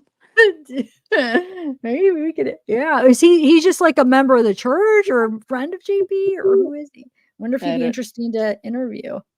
We can find out. Yeah, find him, do it up. Sexual, whether that's somebody forcing you to take illegal drugs or abuse, or physical abuse, psychological abuse, making you think that this is all your fault, or you're a bad mom, or you're a bad wife, or you're a bad husband, or you're not giving it your all when you know you are. All right. So we listened to the part you're talking about, right? Or is there more? No, that was it. The guy. But did you get to see the part where they bring up the text message that they had between the reporter and JP? No. Oh, if you just go through the video, it's actually like just they showed like a at the screenshot. end. Micah's father, Michael, posting on Facebook just recently saying it's not over. The floodgates are opening. Justice for Micah. Wait, where? I've asked JP for an interview. It's not in his one, is it? No, Maybe or at least it's not. I've seen so many. In speaking with friends, she said, because look, it's not. I kind of like screw through. There's nothing. Then they end it. See, it's okay.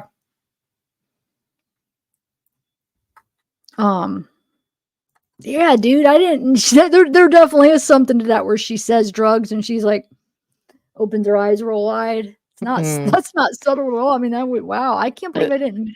She's almost saying you, JP. Exactly. Exactly.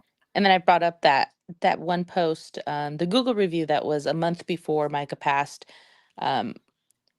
comparing their church to the church on the show The Righteous Gemstones, which I told you is a HBO series about a pastor who has two sons that are going to take over his church, and it's all about debauchery, and they're horrible people. It's really funny on the show, but he says that when he went to this church with his cousin, that it reminded him of that show, the Gemstones, The Righteous Gemstones, because the wife is on Facebook telling people that her husband abuses her, and they're all on drugs. And I'm just like, whoa, like this isn't, this wasn't written within 11 hours of Micah passing. This was written a month before. And I truly, truly believe, in my opinion, allegedly, that JP is a substance abuser. Oh, you do? Okay. Like, do you think like something he's prescribed to that he's abusing, or like illegal drugs? I wonder. Illicit, yeah, illicit. Or maybe even, uh, they could have been drugs that he was prescribed that he then went off the deep end on or whatever. But I don't think that, I do believe that he is on some type of drug, allegedly in my own opinion. Thanks, Soul, and thanks, Wit. I'll have to check it out. They said the website's back up. And this is probably so old now. I don't know if you're still here, bad boy, or bad. It says GPS says been on her car too. I was wondering if you could write that again, because I'm curious what you're trying to say. And then he can go to the morgue 5 times, but not with him. Wait, girls, did you hear during JP Memorial for Micah? He said he visited her body 5 times, so he can go to the morgue 5 times, but not when investigators ask him. Yeah, thanks, K Pisces. Yes, we watched it the other day. That was so on weird. Live. It is, and I don't know, Mia. I bet you he was probably standing with them, right? He was probably like supervising when they saw her. Wonder if he gave them like some time alone with her. Oh, I that's a feel good like he question. probably did, but I don't know. Did you see those text messages from her sister towards JP where he's saying that he's coming over and they're saying, no, we just want to see Micah. And he's like, I'm on my way anyway. And they're like, no, we just want to see Micah. If you come, there's going to be problems. And he's like, no, I'm coming, like, no matter what. And they're like, if it's just Micah, there's no issue. If you come, there's an issue. And he completely flips out on them. Yes, I read them on the last live, but they were all kind of like mixed up. But that one TikTok, though, is it Justice for Mike or whatever? They have those on there, right? That's I her was going to sister's actually site. read Yeah. those. Yeah. Hold on a second. I was going to actually read those. I have those on the list because when I read them the other live, I had them all mixed up because I got them from a group, and I was just like, but hold on a second. Let's read them because that is interesting. I think they're actually even mixed up in the video. Like when I read them, it looked like the one that should have been at the beginning is at the end. But either way, like if you read them in context, you kind of understand, what's going on, like what kind of a person he is. So the red is him, right? And the blue's them, I think. Let me make sure. Yeah. The red is him. Right? Yeah. Yeah. Okay. Let me read them real quick. So the red's him, blue is them. You want to do red? I'll do blue. Yeah. Yeah. Okay. I'll be him, and you could be her and her sister, right? Isn't it kind of both responding? Or is it all her sister? I think she's with him when this is going on. Oh, she's with him? So yeah, Oh, I think I was so. thinking she was with her. So I might have misunderstood. All right, let's just read it. Maybe we'll be able to figure it out. Okay. Can you see though? I can see, yeah. Okay. All right. Rock, this is my new cell. I will not be giving this number out to everyone, so please don't share it. They can always call the church or email me. My old number will be deleted in a few weeks. Thank you. And then a different time. Can you please have Micah call me or Charlotte? I'm on the way to your house. Be there at 12:55.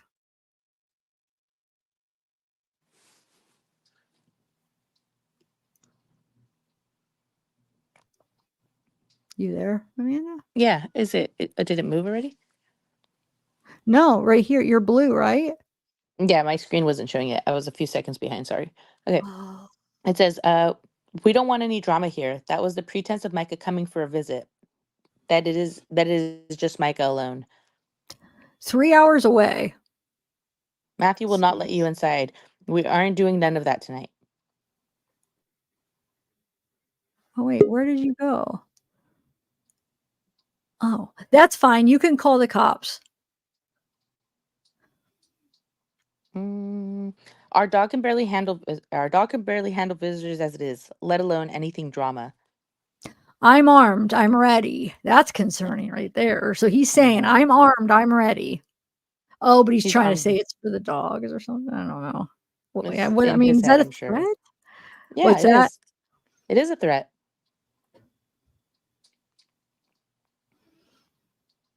All right. Armed. Micah can fix all of this. This doesn't help anything. Threats intimidation only make matters worse.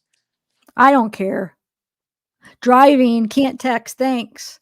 If you come here, the cops will be here waiting. If you stay home, they don't need to be involved. You can't make a threat about being armed to come to my home in the middle of the night. That's not safe for anyone involved. Fine by me. Ha ha. I don't care. Oh, because of a one bad decision a month ago in Colombia. If I could turn back time, I would. We had the greatest marriage in the world up until that one wrong choice. It can continue down that path, or we can have an amazing marriage once again. The choice is yours. Love you. If you come home today, we can take off the rest of the year and go to counseling every day, go to Iceland, do whatever in order to get well. I also desperately want a child with you. I'm just scared of this. This is the only reason I wouldn't. I'm scared of divorce or putting the child through things like this, where you leave and aren't willing to do whatever it takes. Do whatever it takes? Like, that's... Anyway. So if you're This looking is at where I'm confused. Go ahead. What? You were right. This he wasn't with her when he was writing these. But the date is literally not even a few weeks before the power of attorney. Oh, I didn't catch that. Dang it. So they were already having a lot of trouble. Okay, they're already having like a lot of trouble before that, huh? So they started having trouble with the marriage the first year. It almost sounds like that, huh? Because 2022, and then they got married in 21. But then they cheated, so they hooked up in 2017, right? So if they met in 2010, and she was born 94, right? I don't know. Because she was 30 this year. Yeah, because wait, they got a divorce. So JP and Allie, they divorced in either 2015, 2016. So that means him and Micah hooked up. So that means they were together like that long before they got married. Well, she was married also, so they had a break. No, but they would have hooked up, I think it was 20, because then they got a divorce. Allie and JP got divorced 2017, and Micah and they were together, right? Him and Micah were together because that's who he left her for, I thought. Right. But then Micah ended up, you're right. So 2015, 2016, they started. Yeah. That's when they had the affair, right? So how old would that make Micah? 21. Oh, okay. Because, yeah, they might have married when she was 23, 24, but they were together years before that. Okay, so this is where I'm confused, too. I'm bad at math, so if anybody's doing math with me right now, bear with me. 2014, yeah. Oh, I thought they got married in 2021. Somebody's saying 2017. There is a year. 2017 is something, and I can't remember. Maybe that is when they got married. Well, then yeah, you're right. 2021 is when him and Susie supposedly started dating. Thank you. Yes, I thought something. I'm like, man, they were together an awful long time before they got married. You are right. 2017 is when they got married, Amanda. 2021 is allegedly when Susie and him started dating. Okay, so 2017. So they got married, so they were together. So yeah, maybe they were together a few years before they had problems. But I'm guessing anybody married to him, they probably started having problems the whole time, maybe. I don't know, in my opinion, allegedly. Sorry guys. I knew that too. I just got I remember 2021 was a date, 2017 was a date, yeah. Okay. We'll just cut that out. Yeah. It's okay. We're human. So this is where I'm confused though. Who is who in these texts right here? Because who is saying my blood is on you? Is that him? Okay, so this, from what I remember, was her sister Frances is saying these are messages from JP on Micah's phone to Micah. Wait, G. So he was messaging her phone. Okay, that's weird. So it Okay, says, so go ahead. yeah, go for No. it. But It says, who? I mean, go ahead. huh? You read. It says, my blood is on you and my kids will know. I couldn't take it without you. All you had to do was come home to me, but you wouldn't do it. I'm done. All you had to do was love me enough to drive home to me, but you don't even care that much about me. I love you. I'm sorry. Tell Sierra I'm sorry. And Sierra's her sister. So that's him. He's writing to her, you're saying, but it's on her Yeah. phone for some reason. Okay. Okay, that makes sense. So he was Weirdo. always, it seems like he was threatening to unalive himself too, and then blaming her. Yep. Dang it. Hard. Yeah, right, Michael. I know. Okay, so let's play this video. Did you ever talk to that Miss, what did you say, conspiracy? I think we're okay because she does say she got it from, it was a different interview, but hopefully she won't I mind. did not ask. No. I'm sure she won't since she was using it from a different one too. So I'll this is leave her in the chat. supposedly well, let me find it real quick. I don't know who it is actually. There's this interview that was from like a week ago, I guess. You guys might have heard it. Let me bring it up real quick. It's about like somebody that goes to church with JP, and like her husband was like sticking up for him. I think it was her husband, but I haven't got to listen to it all. I just kind of like listened to the beginning and then I had to start the live. So we're going to listen to it together. It seemed like it was sounding pretty interesting. All right, let me find it real quick. Where did I put it? Elena. Here it is. Okay. Oh, it's the speaker. It's a wife of a husband that attended John Paul's church. So this person is a wife of a husband that attended John Paul's church, and she's telling like what happened when like after everything happened. Well, she'll explain it. All right. So hold on. Let me get it to the point.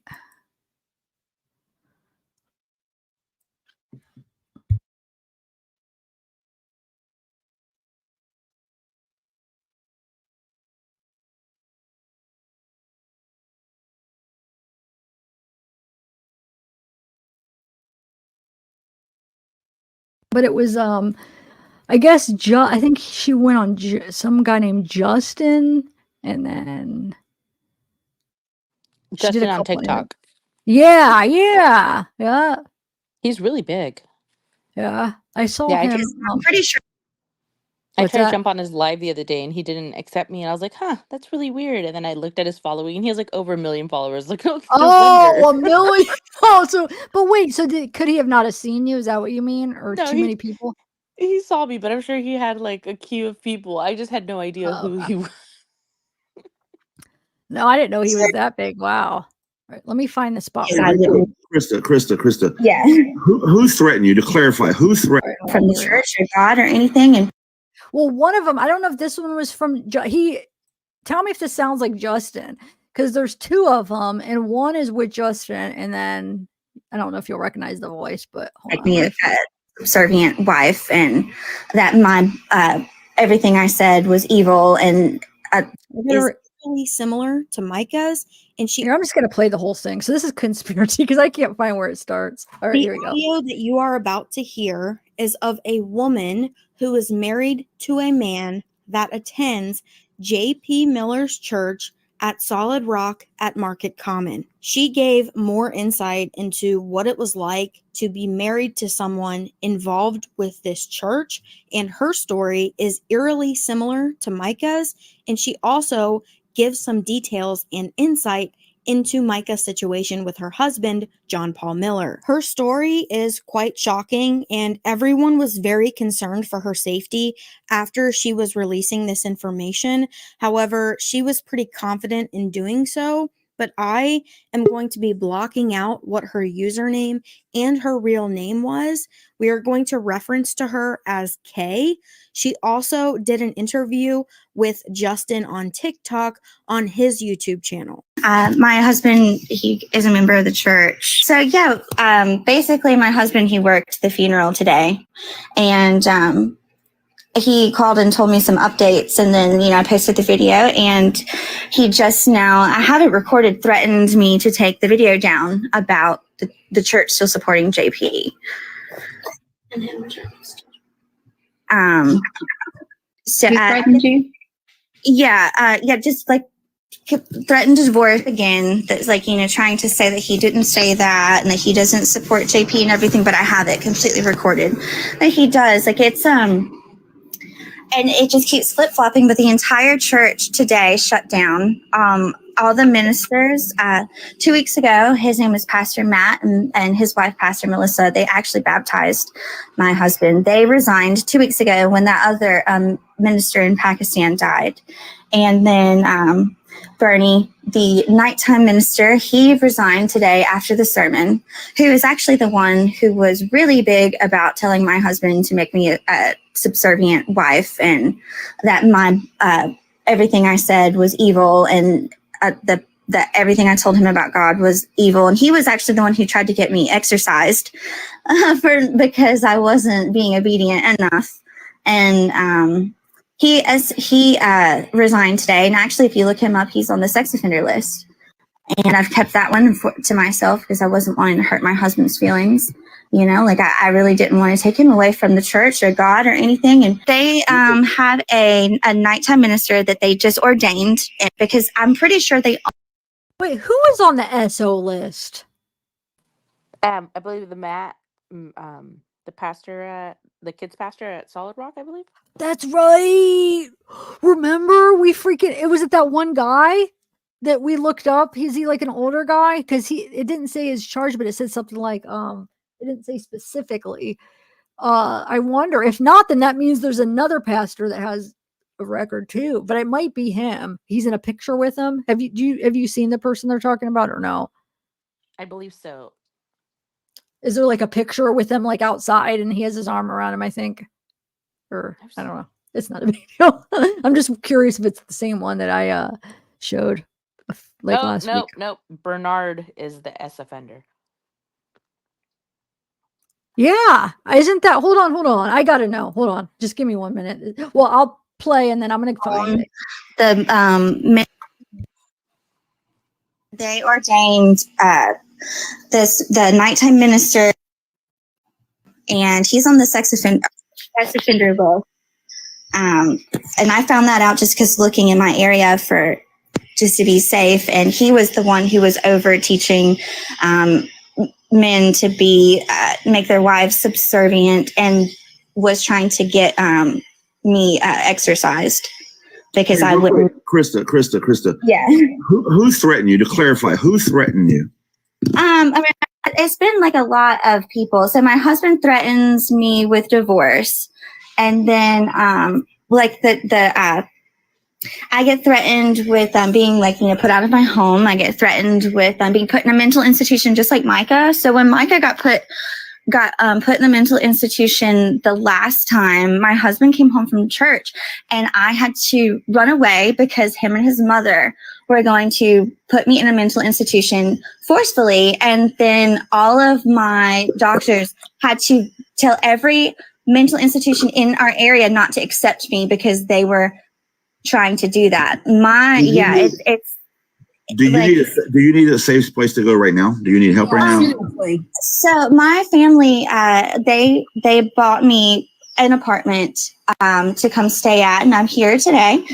You're safe. So right now, as we speak, you're safe. Right now, my husband is calling me over and over, trying to get me to take down those videos. Yeah, right. So, you're with your family right now, safe. I am. I'm with my family. They can say hey. Hello. Yeah. That makes me feel so much better about what's happening. Yeah. She left earlier today. The husband doesn't know where your apartment is, or anyone else for that matter. Yeah, no, so he was like, he had my location. I had that turned off. I actually have my entire phone turned off because it was being tracked so bad. She can only text and call through Wi-Fi. Yeah. That's how Yeah. bad it is. Like Because of how Don't tapped even it hint to your was. location. Don't even hint to your location at all. Just don't even hint to it. Yeah. Yeah, no.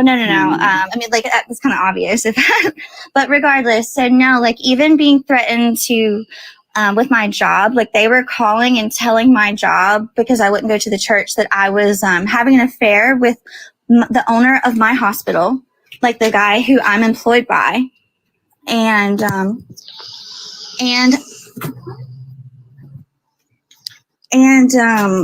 so they tried to get me fired that way. And then when that didn't work, because they didn't know that I don't even see my boss, I work alone. Then they tried to force me onto disability for being having a brain like trauma. And then when that didn't work, they tried to say I was schizophrenic. And when that didn't work, it was they're trying to threaten that I would be on the street, divorced, and then it was basically like right in line with Micah, and that was kind of how I knew something was wrong with Micah.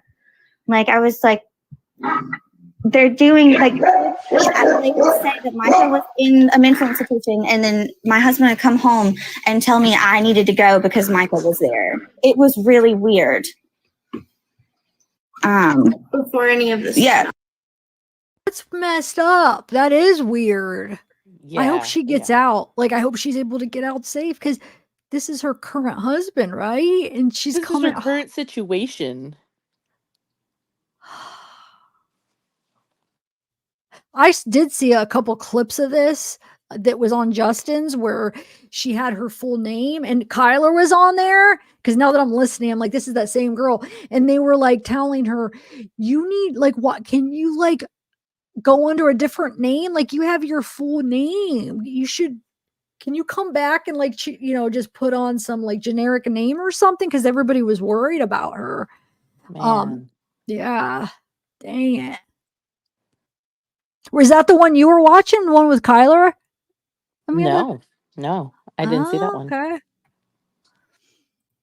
Yeah, like whenever she was first being put in the mental institution for bipolar, and then they said she was schizophrenic recently. My family knows them from 25 years ago.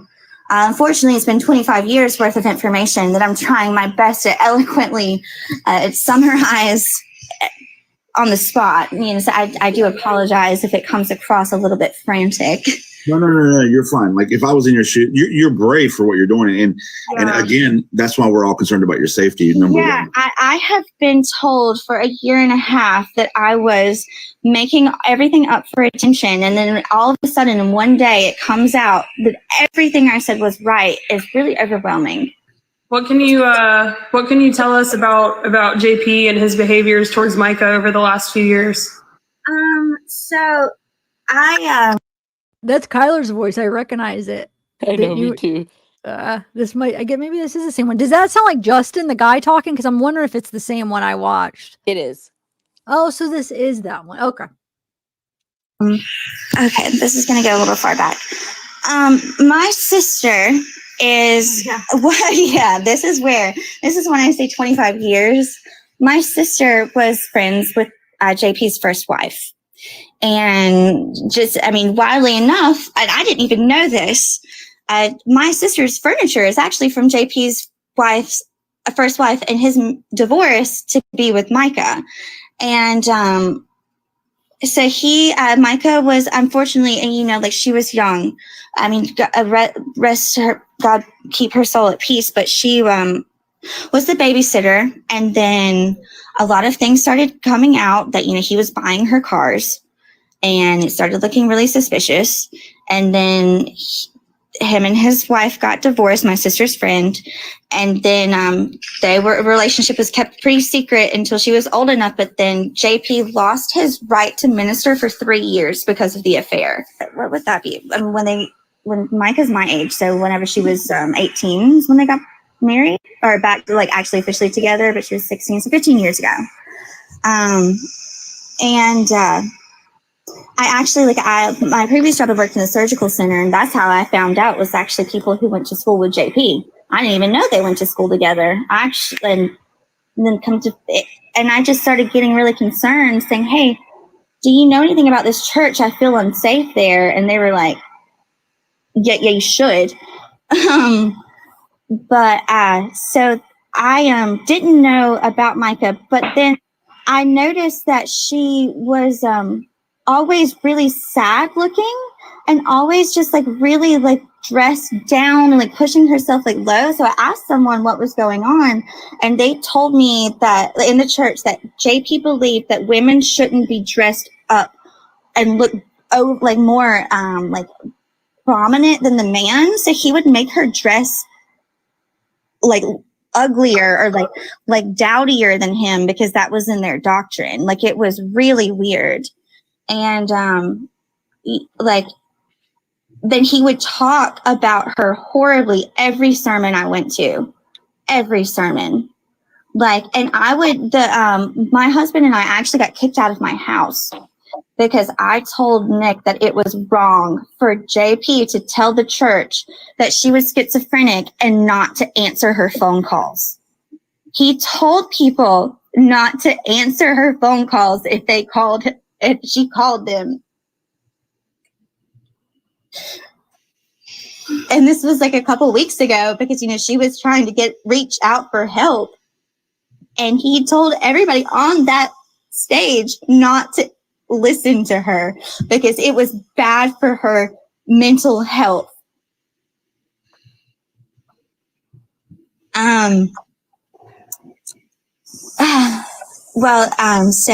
then it was just really obvious that he was and a lot of people say even the church is saying that she was having an affair, but he was having an affair first and she left him, and then he paid people to get her back, and a lot of money. He paid people in the church to convince her to come back, and she did, and then she got back away, and then he hired a private investigator to say that she was sleeping with one of the ministers, and then he got fired.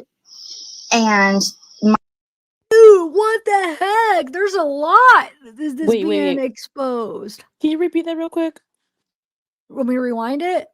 Just a second. Yeah, no, I will, because she said a lot. Hold on. People to get her back, and a lot of money. He paid people in the church to convince her to come back, and she did, and then she got back away, and then he hired a private investigator to say that she was sleeping with one of the ministers, and then he got fired, and Micah was never seen again. They said that Micah was in a mental institution, but she was actually in Africa because I'm the club that they own. I am my family is friends with the actual owner, and he's said I called him and I was like, "What's going on?" I'm being compared to Micah. Why is she in a mental institution? And they're like, "She's actually in Africa." She comes back from Africa and then gets killed the next day. And then we also found out during that time that she wait. She didn't just get back to Africa and then get killed the next day, right? No. That means she would have just got back from Africa. No, that's No. so this is off. I wonder if anybody's able to confirm that at least she is who she says she is, because just because she's getting some facts wrong, it doesn't necessarily mean that it's all she's not who she says she is. But I wonder if they vetted her, because I've noticed a few things that don't match up. When they got together, that wasn't accurate when she said they were but I know because that's been going around, but we found out they didn't get married till way later or get together because she was married before. He may have groomed her, but even the parents, they said they can't say if there's anything in a he would text her, but maybe there's something, maybe. But I wonder if they vetted this person, because now it's making me wonder, because that's not right. What's your thoughts about that? No, that didn't sound right. But I know it's making me doubt everything now. Huh. Go ahead. Maybe that's just the way they saw the events go in their mind. They didn't see her at church anymore, and then she was gone. Yeah. Okay, let's see if there's anything else.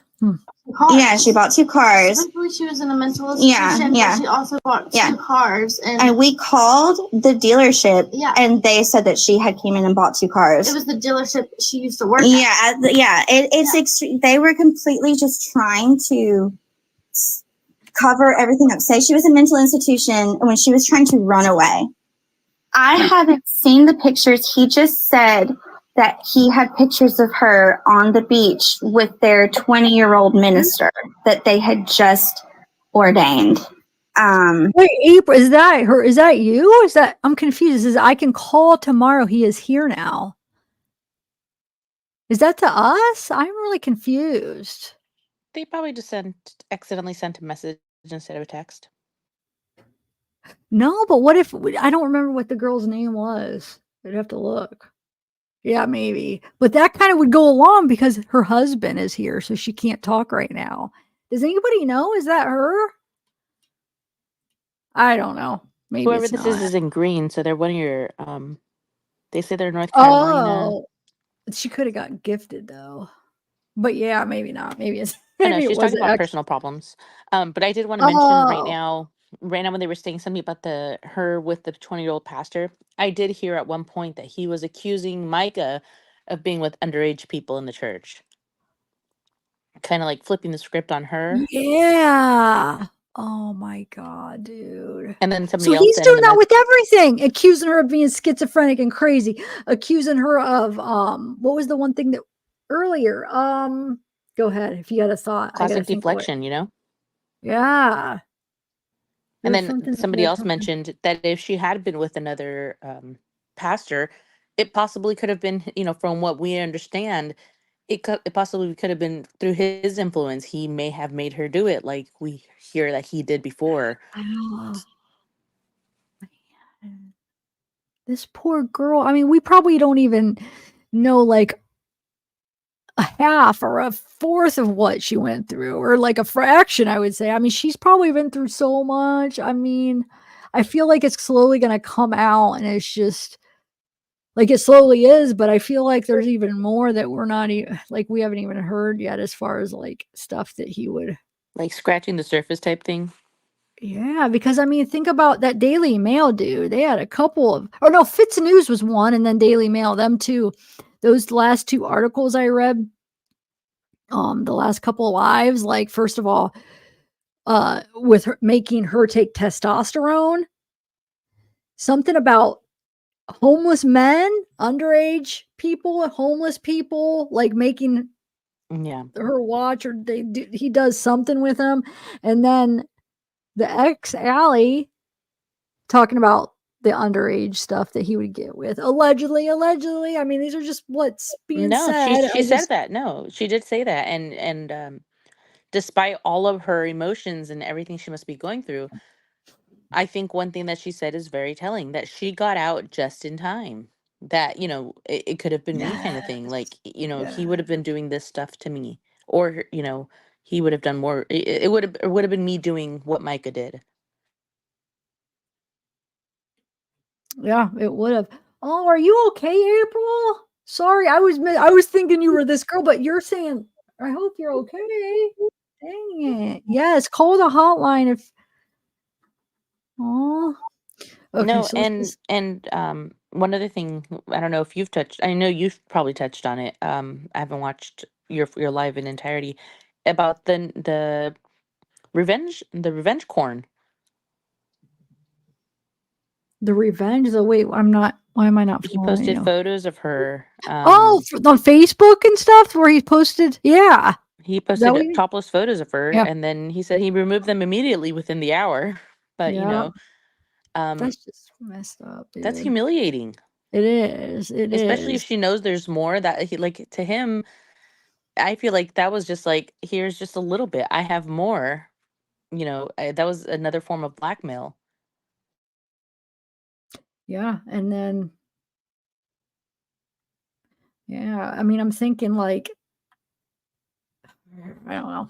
Well, I guess we'll see. But Astro from space, JP made her marry his best friend to cover up his and Micah's relations. That one would be. I mean, dude, it's definitely a possible theory, I mean, dang it, because that was his best friend, supposedly, huh? Yeah. This is just like a crazy. All right, let's see what else. And he got fired, but he told the congregation that he had filed for divorce because of that. So like when everybody's saying that she had filed for divorce, he had said that he had filed for divorce weeks before, and that he was in the clear because of the affair. Everything has been completely skewed from what is being told to what's actually been said. And all of this information that you're saying now has been shared with investigators? I haven't. So Micah's sister asked me to talk to investigators, but at this point, like when she asked me, I was so terrified that I haven't went to speak to them yet. And I'm sure they know, because they wouldn't have packed up the church and shut it down and everybody quit if they didn't know something. But no, it has just been this horrible, like all of the main people of the church is just so like willing to just lie for him. She had no chance. I muted this portion of the live stream because it was giving away identifying information. Basically, the other people on panel are just urging her to be very careful about what she posts on social media and how she can be tracked through other devices. Yeah, I have had a problem with being tracked for so long that I have learned how to do all that. And that's why I have my phone off. I had an Apple AirPods, a watch, and my laptop, even at my work. Like, I'm a molecular engineer. I work at a lab by the hospital here. And I get, like, there's someone who sits out in the parking lot every day. There was an email signed into her iCloud. Yeah, email signed into my iCloud. I had a letter from my phone company sending me that there was another number attached to it. Like, trust me, every day I go through and try to take everything off. As long as you're aware of it, that's all we're actually looking out for. Yeah, no, like it has been an absolute. Every day I go in and clear my phone out. So she had also mentioned that all the research that Kyler has done as far as JP's father, that JP is also involved in. Now, if you don't know who Kyler is, she is someone that has been compiling a lot of information regarding this case, as well as what happened with JP's father. She is on Facebook as well as TikTok. I will show both of her accounts on screen. It would probably be easier to go to her Facebook because she has everything typed up as far as what happened in JP's father's past. So, like, JP's was telling everybody that his dad was dead. And I didn't know that because, I refused to go to the church. What? And, but wouldn't that be a known thing, though? Because everybody knew who his father was. Because didn't his father help? So that, who would even believe that? I don't know. I'm confused. I'm wondering. It's really big ultimatum. Like, if you don't go to the church, you can't go in the house. By my husband, like things like that. So I would go in. But I was, the reason I know anything about JP's dad, because JP told everybody his dad was dead, is that the courier, so with my job, there's someone who brings me, this is sensitive, like organs. They bring me organs to my work. And this man has been doing it for 3 years, and come to find out, he's JP's dad's best friend. And that is how I know anything about where, like, Pakistan or any of that. But after that man told me all of this stuff, I never saw him again either. So I got a new courier after he told me all of those things. But his that's how I know anything about JP and Pakistan. But I do know that the church has ministers that are ordained in Pakistan with a bunch of ministries, and it is, that is something that it gets so deep that I have just known just to try to not think about it too hard because that's where it gets really deep. And the only reason I know about it is because the courier that I had, and he's an older man, just like JP's dad would be, because they were on TV together. He was showing me the letters of JP's dad asking for money from people that he knew back in the United States for that ministry. Like it was, and I'm like, but isn't that man dead? And he's that courier is the reason I knew that JP's dad was back in the United States. And I just tried to stay away from that because at this point, I was getting threatened by everybody that I was going to lose my job and be put in a mental institution because of things I was being told by. I didn't want to know this stuff. I didn't want to be involved. I just wanted the church to be a church. The week before Micah died, JP had everybody pray this prayer out loud. I was not there. My husband just told me because he feels guilty about it. Pray this prayer for Micah to hit her rock bottom so that she was forced to come back to the church. Whoa. And they all did it in the sermon. Like them trying to bring me. This stuff is true. There's a lot of stuff, but then there's just some stuff that just isn't making sense though. So I'm having trouble. Some gibberish in here, yeah. Believing but it makes me doubt that it's legit. So it's making me doubt everything else when it might be true, but I don't know. Is this person really somebody that is from the church and the husband is basically friends with JP? It sounds like. If it is, there's a lot of information in here. I mean, there's some stuff that doesn't make sense. It's not accurate, but there is some stuff. If it's true, it's wow. So what did she just say? That they try to make her hit rock bottom so she would come back to the church, right? So she would come back to JP, yeah. Yeah. Dang it. Yeah, Lotus, but just some of the facts though aren't right. So that's why it's confusing me.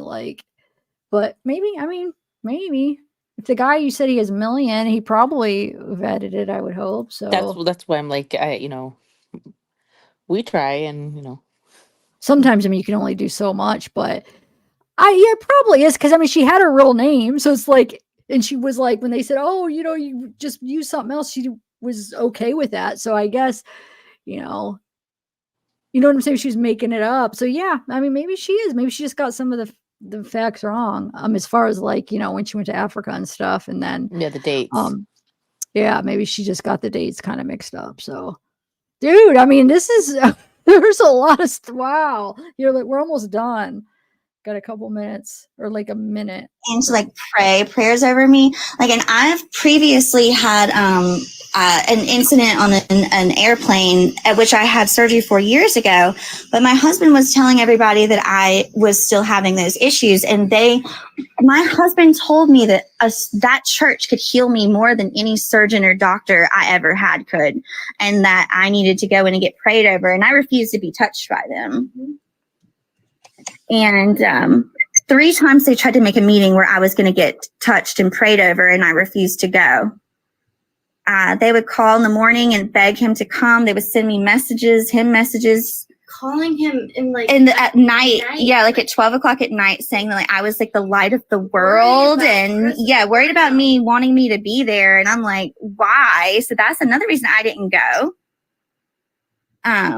When Micah died, I got a message that night from one of the elders saying, Satan is present. Please be careful and take care of yourself. And I just didn't respond. Now, that was pretty much the end of the live stream. Shortly after this, she got off panel, and then that's when she went over to Justin on TikTok and did the interview on his YouTube channel. So if you would like to watch that one as well, I will link it in the description of this video. All right.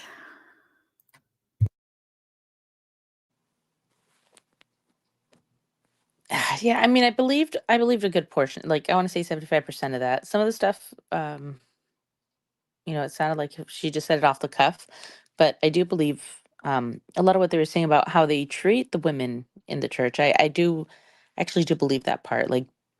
I do. Are you muted? What did you say? You believe what part? I believe about 75% of what she was saying. I believe the part where, being a woman in this atmosphere, that the men would control them that way. And that's not to say all men, but come on, look at what we're looking at. They truly are using mental health to throw them up in there, give them lobotomies. Like, they're crazy. Yeah. It's hysteria. It's not a church I would want to be a part of, man. I feel like though it's gonna hurt. It's gonna hurt them. And I mean, he's the main pastor, and now it is Bernard. That's the guy that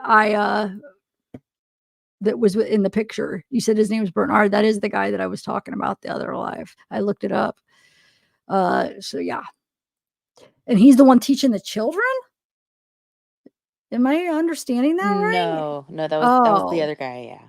That's why I was like, oh no, I need to figure it out before I say it again. So somebody sent me this. This is Reginald Wayne Miller. There's pictures of, this is JP's dad. The one that he actually was guilty? Didn't he plead guilty to that one? He was the charged. labor? Yeah. Charged, okay. Using his position of power to essay little boys. Oh wait, he charged for that one? The dad? No, I know JP's that dad? was I didn't know he was actually charged for that one. I thought he was charged for the not paying the underage kids and working them or whatever. But wait, for essaying them? I'm pretty sure. Now that you're saying, are you sure? I don't know. I know But those I'm were pretty positive. accusations. People were rumors of that he was doing it, but I didn't realize he was actually charged for that. But maybe he was. Let's look. He I'll look him was. up, He pled guilty to forced labor of his students. Yep, that's what I was thinking.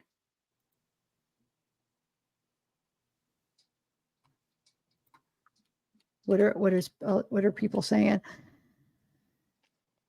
I know people were saying they thought he was doing it, guys, with the underage, but is it on his record? No, it's probably not. He's Should the be one though. taking-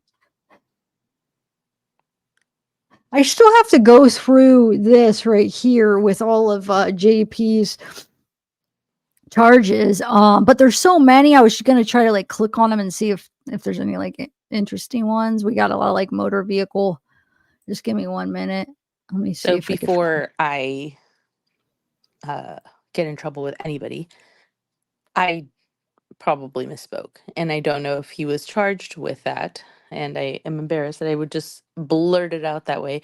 But in my opinion, I feel like he used his position of power to do inappropriate things with boys, but it looks as if he was only charged with forcing his students to do labor.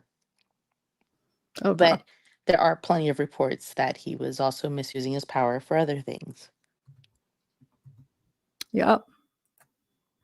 Yep, that's going around and around on the rumor streets or gossip, or it'd probably be more than gossip, whatever. I can't think of the right word right now. I was trying to sound all clever, but it didn't work. The rumor mill? Rumor mill, I think that's what I was trying to dude, now I'm wondering if they just freaking, oh no, okay. This site was not working when I was putting in John Paul. It was saying error. And I was like, dude, did they scrub this already too? Or it's all of his records are gone, but it must have just glitched out. But it's going really slow. So I think I'll just maybe do a pre-record on it, because it's going to, I have to click on it and then it's taking forever each time to find the stuff, but I'll look through it and I'll just do a short on his record, if there's anything interesting on the records, because some don't even explain what it is. So I'll have to go through it all. Yeah. Anyway, I'm trying to think if there's anything else I wanted to share. I think I actually went through all the stuff I wanted to go over. Yeah, I What think about you? the videos, and then are you gonna do a video compilation of this, her family's videos of her and stuff? Oh, we could play those. Yeah. You want to the ones from her dad's? Sure. Yeah, okay. Just to finish, you sign off. Yes, ma'am. Yes, ma'am. All right, let's do it. So let me start off with a few pictures. These were the pictures that were on. Just a couple. We'll have Bernard in the background. Let me get him down because I just looked at him. All right, so these are just a couple. These are actually. Wait, was these on? Yeah, I think her dad did have these up. That's her and her dad. Aww. All right, so and now let's do the videos. I loved that in one caption he just titled it "We loved our Micah." I know like it's kind of obvious, but it like choked me up. Like my throat got really tight. Like damn. I have a question. This one right here, you guys maybe don't make fun of me. I can't. Is she the one playing the guitar on the couch, or is she the one standing? Because why can't I make out? Like it's not clear. Right here. Is she this one or this one? Why doesn't that look like her? She's the one standing behind the couch. That's okay. Thank you. I'm like, she's got to be the one standing because this does not look like her. So she never turns her head. She never shows her face. I feel like I was waiting because I'm like, I want to see if that's her, but I feel like she never like shows her face to confirm. Right? See, look, she doesn't. So you're sure that's her? I guess not, but I just assumed it was her because I don't know the The hair. other one doesn't look like her. Yeah. So, and this might be before she got the tattoo. I don't know what year it is. She has a tattoo on the arm on the other one, I think, that goes around her arm. I don't know if she has any on the upper arm here. I know she has some on her hand, but okay, let's just play. Is she the one singing that? You could hear a real strong voice. That's her, right? I'm going to play it. Yeah, go ahead, play it. But I'm sure I'm going to have to reshare it. Let me know if you could hear it. I feel like I'm going to have to reshare the audio, but let me.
That was supposed to go off. I didn't do anything, right? I feel like that went off, but did I accidentally hit off or did it just go off anyway? I think you ended, but it did click off.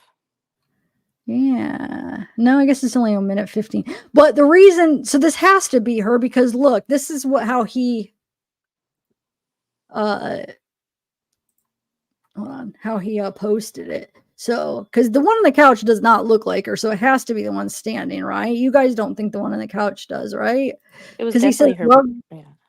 Yeah, love my Micah. So it's got to be her standing up. I wish she would have looked.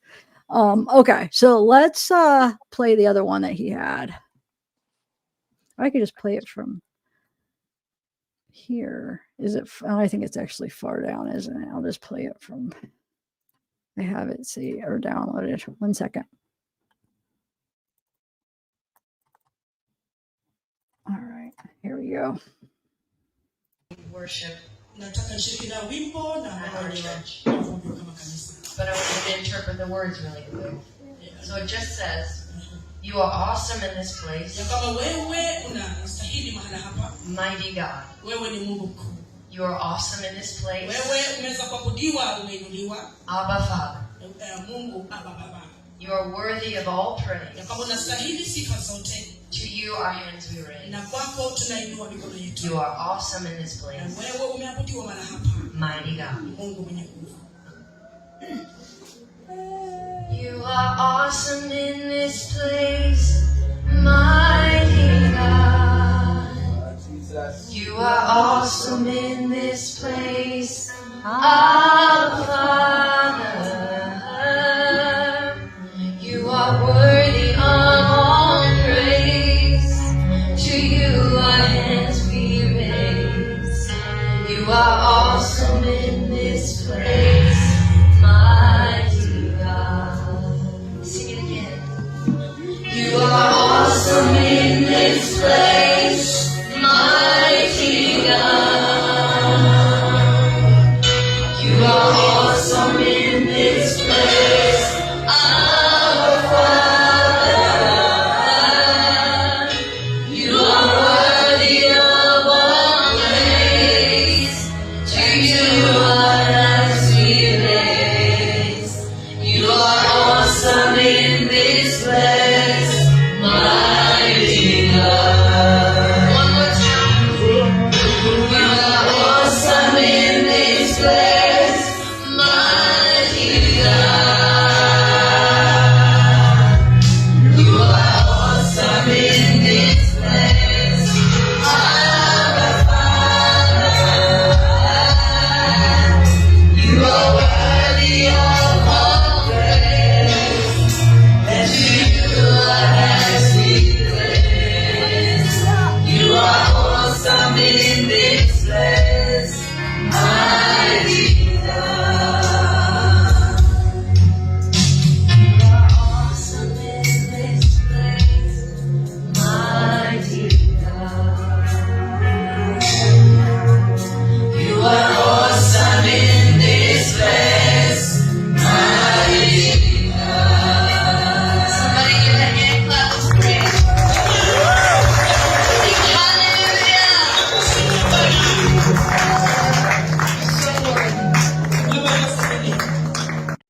Oh, And that was in here's one. Africa. Yeah, yeah.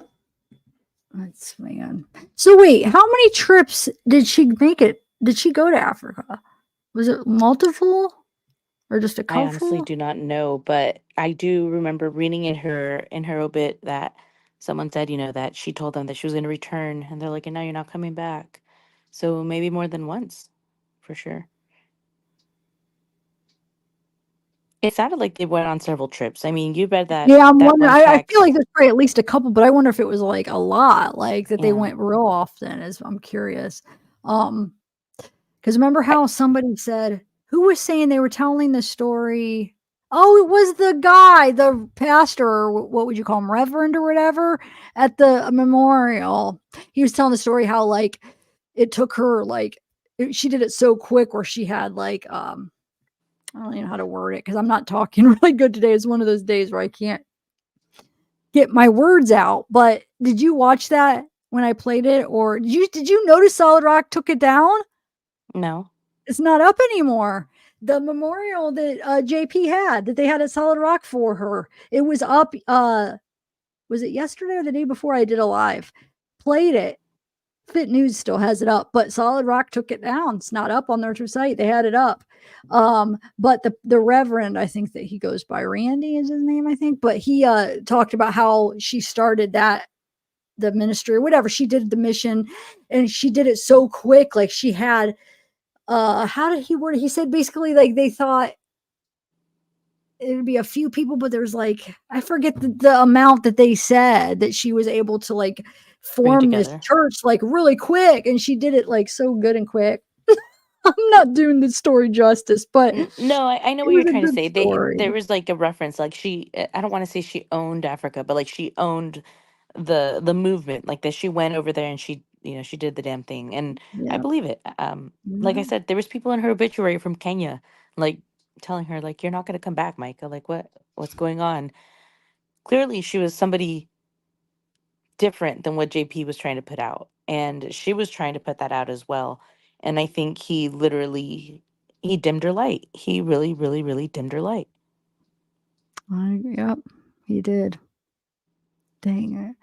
It's like, wonder what her first marriage was like with, like, wonder if JP didn't put his little fingers into, if he didn't basically groom her, get his fingers into the. I'm not wording anything right, Amanda. Help me. I can't say what I'm trying No, to say. I know what you're trying to say. Like, But, if he wasn't interjecting into her life so much, yeah. like, how would have her marriage worked out? Because we know now, unfortunately, we know now that in their divorce decree with his ex-wife, JP's ex-wife says that their divorce ended because Mike and JP were caught together. So they were both cheating on their spouses with each other. And we're not saying that Micah isn't a part to blame. Of course, it takes two to tango, but this man had literally been grooming her since she was 14 years old. He had a power over her. I mean, her family's saying he caused, she had voluntary surgeries because of him.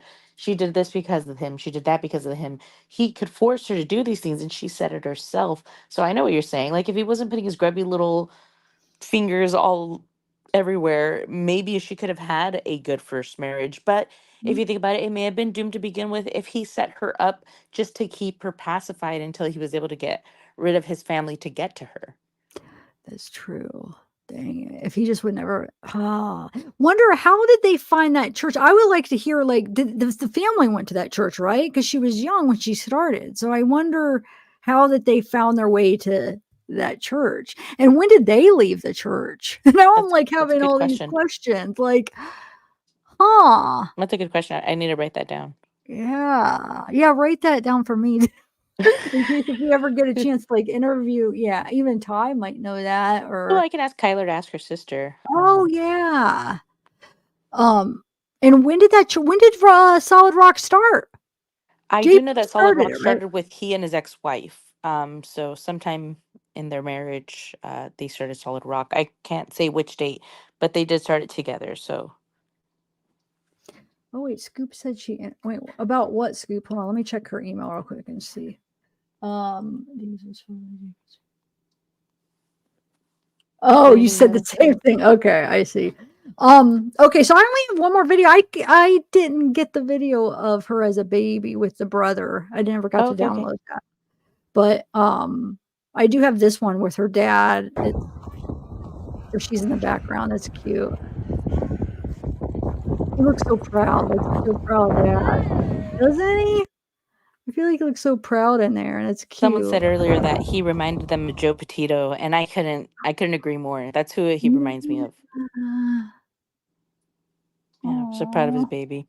And Yeah. we say this about all of the women that we cover most of the time, but it's mostly true. A lot of these women were just ridiculously gorgeous. Like Mhm. almost too much to bear. Like Micah is ridiculously gorgeous. Like She holy is. crap. She is. So Emma says Micah's family found out from JP about her death. He sent a text saying, "Just thought you should know, Micah unalived herself earlier today." The screenshot is on Facebook. Wait, so law enforcement? I guess. I mean, I guess that is not that abnormal for them to contact the spouse, and then the spouse decides, like, "Hey, do you want us to contact the family, or do you want to?" Usually, they want to push it off into somebody else contacting the family. To be honest, I know from my ex's death, they're trying to push it off on to me to call the parents, and I'm like, "Can you please call?" So I think they would rather like not have to do it. They will do it, but they'd rather somebody that knows them do it. I feel like that's not that weird, but he probably didn't. He probably wasn't very sensitive. So you're saying he just said that, and then we saw what else he said about, oh, if you would have, this is what happens when you talk, We basically talked talk, them out of taking their meds. yeah, or talk about it being with the person they love. It's like, are you kidding me? Well, now that we know everything that we know, what we had speculated in the beginning is true. That what he was saying in the obituary was they were all like tit for tat. Like, oh, she loved her family. She would drop anything to be on the phone with her dad and her brothers. She would pour herself into her sisters. And now, we have the affidavit from her brother, what he put into court about how it was actually a big issue. Like he has emails where JP was angry that Micah would choose to be with her family. And now even more so, we're hearing him say, like, he's trying to blame them for her leaving him, when in reality she had to run to them. Who else is she going to run to? Yeah. But now we know that even in her obituary, even after she passed, he still had the gall to mock her. That was mockery, whatever he wrote in there. Everything, the calling him the best pastor, the funniest, saying that, saying that she, chose her family and she would pray over them every night. Basically saying, she wouldn't do that for me. And then the ending with the whole, she loved her ice baths, her sauna, her nice home, when in reality, she and he had been separated for 4 months. She was going to leave him. She wasn't going to have that nice home. Like, why even put that in there? He was just trying to show off her nice car, what he had given her. Just like in that text message, if you come back, we can go on this prepaid $4,000 vacation. Everything can be fixed. Yeah. And I wanted to point out the text. Yeah, that's wrong to send it in a text. He could have at least called them. It was a text. Like, I didn't, catch that. Not even a phone call. If he just sent a text to the family to tell them that your daughter is dead, your sister is dead, you couldn't even call them like that. I mean, that is kind of messed up. I mean, I know these days texting is more prevalent, but still, to announce something like that, this is I'm gonna knock your door down kind of news. Yeah. But in the case of you guys didn't see this earlier, this is the text. Not that, well, I have to find, they said it's on Facebook, but this is another text he sent to a group chat, which has her family in it. He says, this is what happens when you try to encourage someone to divorce the person they love and tell them they don't need medicine and that they're not ill when they are. Good job, Francis family. And then they say, F out of here. You are the reason our sister is dead. It's easy to shift the blame when that's all you know how to do. No one told her not to take her meds. Get that through your thick skull. You drove her crazy. Simple as that. And the surgery that you wanted set her off on this path. How dare you even contact us talking like that? You never deserved her. So yeah, right here again, the surgery that you wanted her set her on this path. Dang it, man. Like, that last sentence couldn't be any more true than, that's just a stamp on this case. You never deserved her. Yeah. And he got her in one way, and we know which way he got her. He groomed her. He literally said, I'm going to set my eyes on this little baby girl, and I'm going to form her into my perfect young wife. And it doesn't go beyond me that she looks exactly like his ex. That doesn't slip my mind. It doesn't go beyond me that he put himself in the position of power of then becoming her boss, then letting her work for the church. He set himself up to be every pillar in her life. So at any moment, if he pulled himself out from under her, she would crumble. He did this on purpose, all of it, every single part of it. Even if she was even if she was already 30, he had been setting her up for disaster since she was 14 years old. Yep, I agree.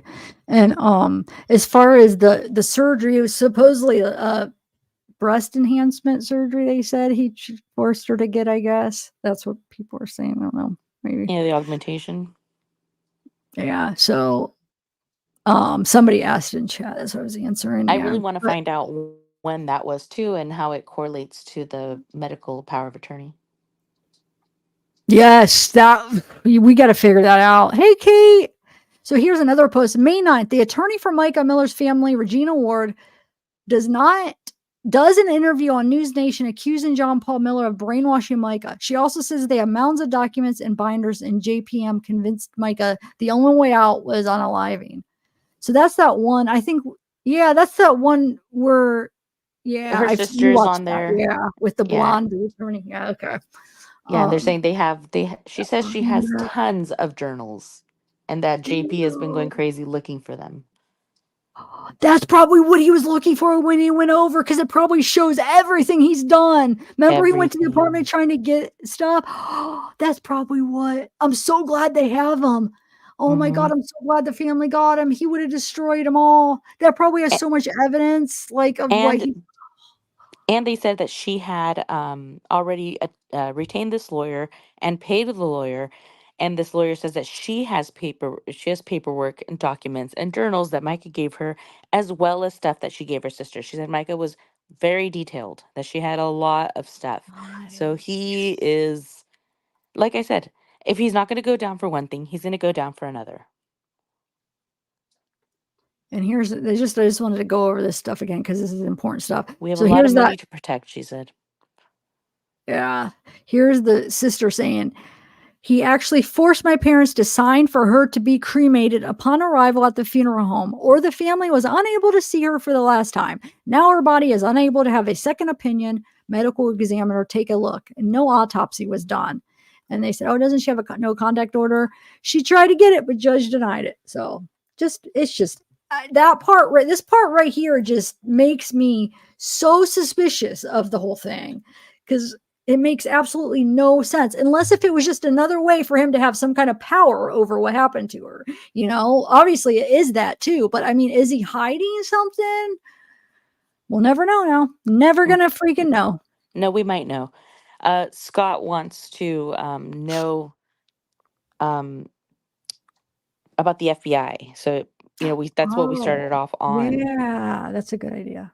And wait, run to, who was it? Run to something. I forget the full name. Run to something. You said you have an email, or you said you have a video of JP. What video are you referring to? And I'll bring those articles up in a minute. I'm getting them. You have something that we don't have? Run that to us. Yeah. Hold on. Somebody just sent me a screenshot. Let's see what it is. And I'm going to bring up that article. Text from JP Miller to Micah family after her death. Oh, here's the thank you. Cool. Hold on. We could share that too. The message about him telling her parents. Okay, 1 second. Let me So see. Run to Jay says, hey Zav, I'll email you tonight. Okay. By the way, I've got a video of JP. It's when I went by his house. Oh, dang it. Okay. You want to wait? You don't want to share it now? You want to do it later? Is that what you're saying? Yeah, they said they'll email you. Okay. Cool. Wow. I'm anxious. All right, I'm bringing up my email to get this other screenshot real quick. Why will it not let me screenshot it? I'll just have to share it like this. It will not let me do it.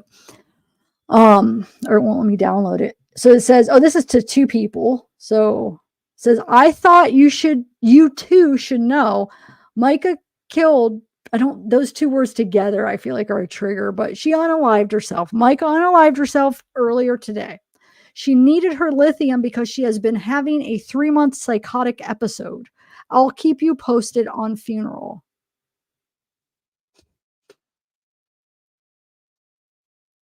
I don't know. Yeah, hold on. Let me just think about that real quick, how he worded that. Because is he almost blaming her in that? She needed her lithium because she has been having a 3-month psychotic episode. I'll keep you posted. She needed her lithium. I don't know. It's just, yeah, that's definitely not the way to go about it.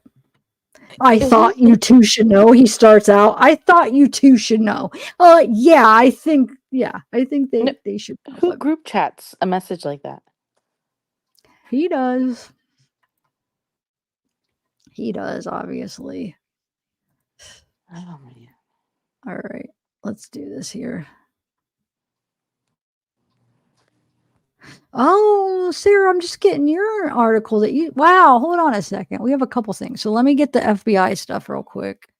So FBI, here's one, and let's do the other one real quick. Because you said you might not have seen when I did the first one, huh? I didn't. I'm sorry that I probably did it so quick, but it's just feds called in to assist Micah Miller investigation. Says the Robeson County Sheriff's Office announced Monday that it had requested assistance from the United States Attorney's Office in the Federal Bureau of Investigation in South Carolina in the Micah Miller investigation. In a statement released Monday, the Sheriff's Office said, wait. What is today? What's today's date? Or the day of the week? Today is Monday. The So it's 13th. today. Yeah, the 13th. So it says the statement reads, the Robeson County Sheriff's Office has been in contact with the United States Attorney's Office and Federal Bureau of Investigation in South Carolina since the early stages of the Micah Miller investigation. Based on the information gathered during the investigation and jurisdiction reasons, the Sheriff's Office has requested the assistance of both agencies. No other information will be released at this time. Anyone with information pertaining to the Miller investigation in South Carolina is asked to contact the Columbia, South Carolina FBI office at 803-551-4200. So that makes me think it's not closed. I mean, they're asking if anybody has information pertaining to it. So why aren't they freaking interviewing the people on the boat? Are you sure they haven't interviewed the people on the boat? Well, Does I that mean, make no sense? the fishermen said that at the scene they did not, but who's to say that they didn't get their phone numbers to interview them later? But I guess that would be a good question to ask the fishermen if they have interviewed him further.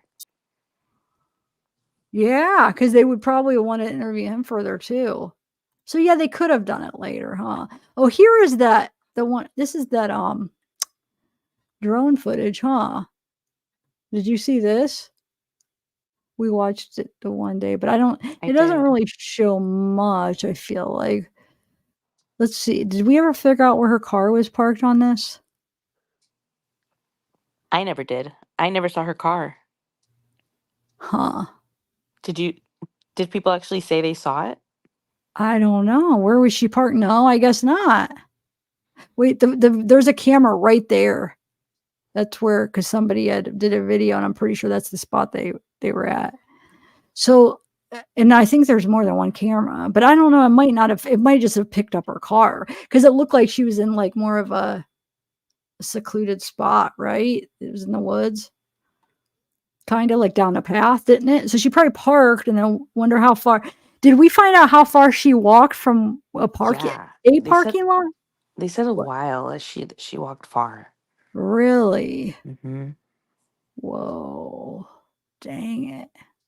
And then further into the woods, into the water, yeah. Wow. What do you So think do you of think what do you think the fisherman saying that he heard her crying? He heard everything, like heard her crying for about 3 minutes, and then he heard the pew pew, but that he didn't hear a splash. What do you think about that?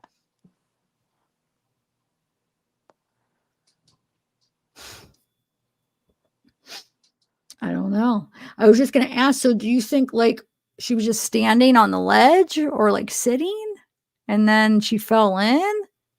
But I don't know. You would think he would have heard the splash, but how close was he though? Because maybe he wasn't. Trying to think if he would have been close enough to hear her crying, but not to hear the splash. I'm not sure. I've had a few people tell me like, "Oh, I live nearby, I can go," and I'm like, "Make sure you take somebody else and have them stand far away and cry, and then drop something in the water and tell me if you hear a splash." Like, I'm genuinely curious. Is this one of right here? I have to. I never did do a Google Maps. I should do And then that. it's like a marshy area that it's definitely not like a nice clean little river. Yeah, I saw that one video that I don't think I could play because I heard that she strikes, so I'm not even going to chance it. But wonder if anybody else did it that went there that we could get. I guess that one news channel that showed them walking that path, but I could try Google Maps. But let's. You wanted me to read this, or do you want to read this, or? No, go for it. Go ahead and read it. So this is the other article about them investigating J.P. Miller, his attorney, and Dare to Care African Mission. So sources confirm that Tom Winslow of the Winslow Law Firm and J.P. Miller are persons of interest by the FBI over issues surrounding monies collected for Miller's African Mission Dare to Care. So here's where I'm confused because they're saying that they blamed Micah or whatever, but then they're saying they are persons of interest, JP and Tom. So I wonder if do you think that Florence city leaders meeting tonight to discuss the proposed. Can you hear that? Well, I did hear that. I gotta find where it's coming from. It's not me. There we go. Okay. I also accidentally hid Jake Loves Jesus, but then I unhid them. I Joe, got it. you were able to unhide it? Yeah. Okay, good. As long as you were able to undo it. So sorry, Jake. That was just a mistake. So yeah. What was the question? I think you asked me a question. I forget. Or did No, you? we were just talking about the Oh. about the marsh, and then you went ahead and Oh read this no, about. about this. Do you think though that they're already on to that? Like that they like I don't think it was her. Like I think they set her up, in my opinion. Like I mean I'm thinking I'm glad they're looking into the FBI, about the So the theft. So go ahead. so the fact that the money was in her account the day after she passed is what makes me think that it's really weird. Like the same amount. It How do is. you guys know that it's like? Was it a reversal? Like I need to know more about that. And if at this point it sounds like they're trying to frame her for something. Yeah. And like, but why like didn't they think if they planned this out, if allegedly if they planned this out, then why would they make it go in after? Do they think that they were just like, oh, we won't get caught. They're not gonna look into it. I'm not sure. Like, you know what I'm saying? Like that would be like a trail to lead back to them if it's after and they could show that there's no way it could have been her. Can I throw out a wild card? What if Yeah. they're trying to do this to maybe show why she would have a reason? Like, oh, maybe if she was caught embezzling, maybe that's why she would do this. Yeah. No, I think that could be, but why is it the day after though? Or do you think it's just because it was pending and it didn't hit her account until after? That's a good So question. I think they could have framed her and to make it look like, yeah, that could be one of the motives. Yeah, I think that's a part of it. Because how else would they know that that was the money unless it was like the exact amount or named under that? Like, who was Yeah. checking her account to see that? I have so many questions.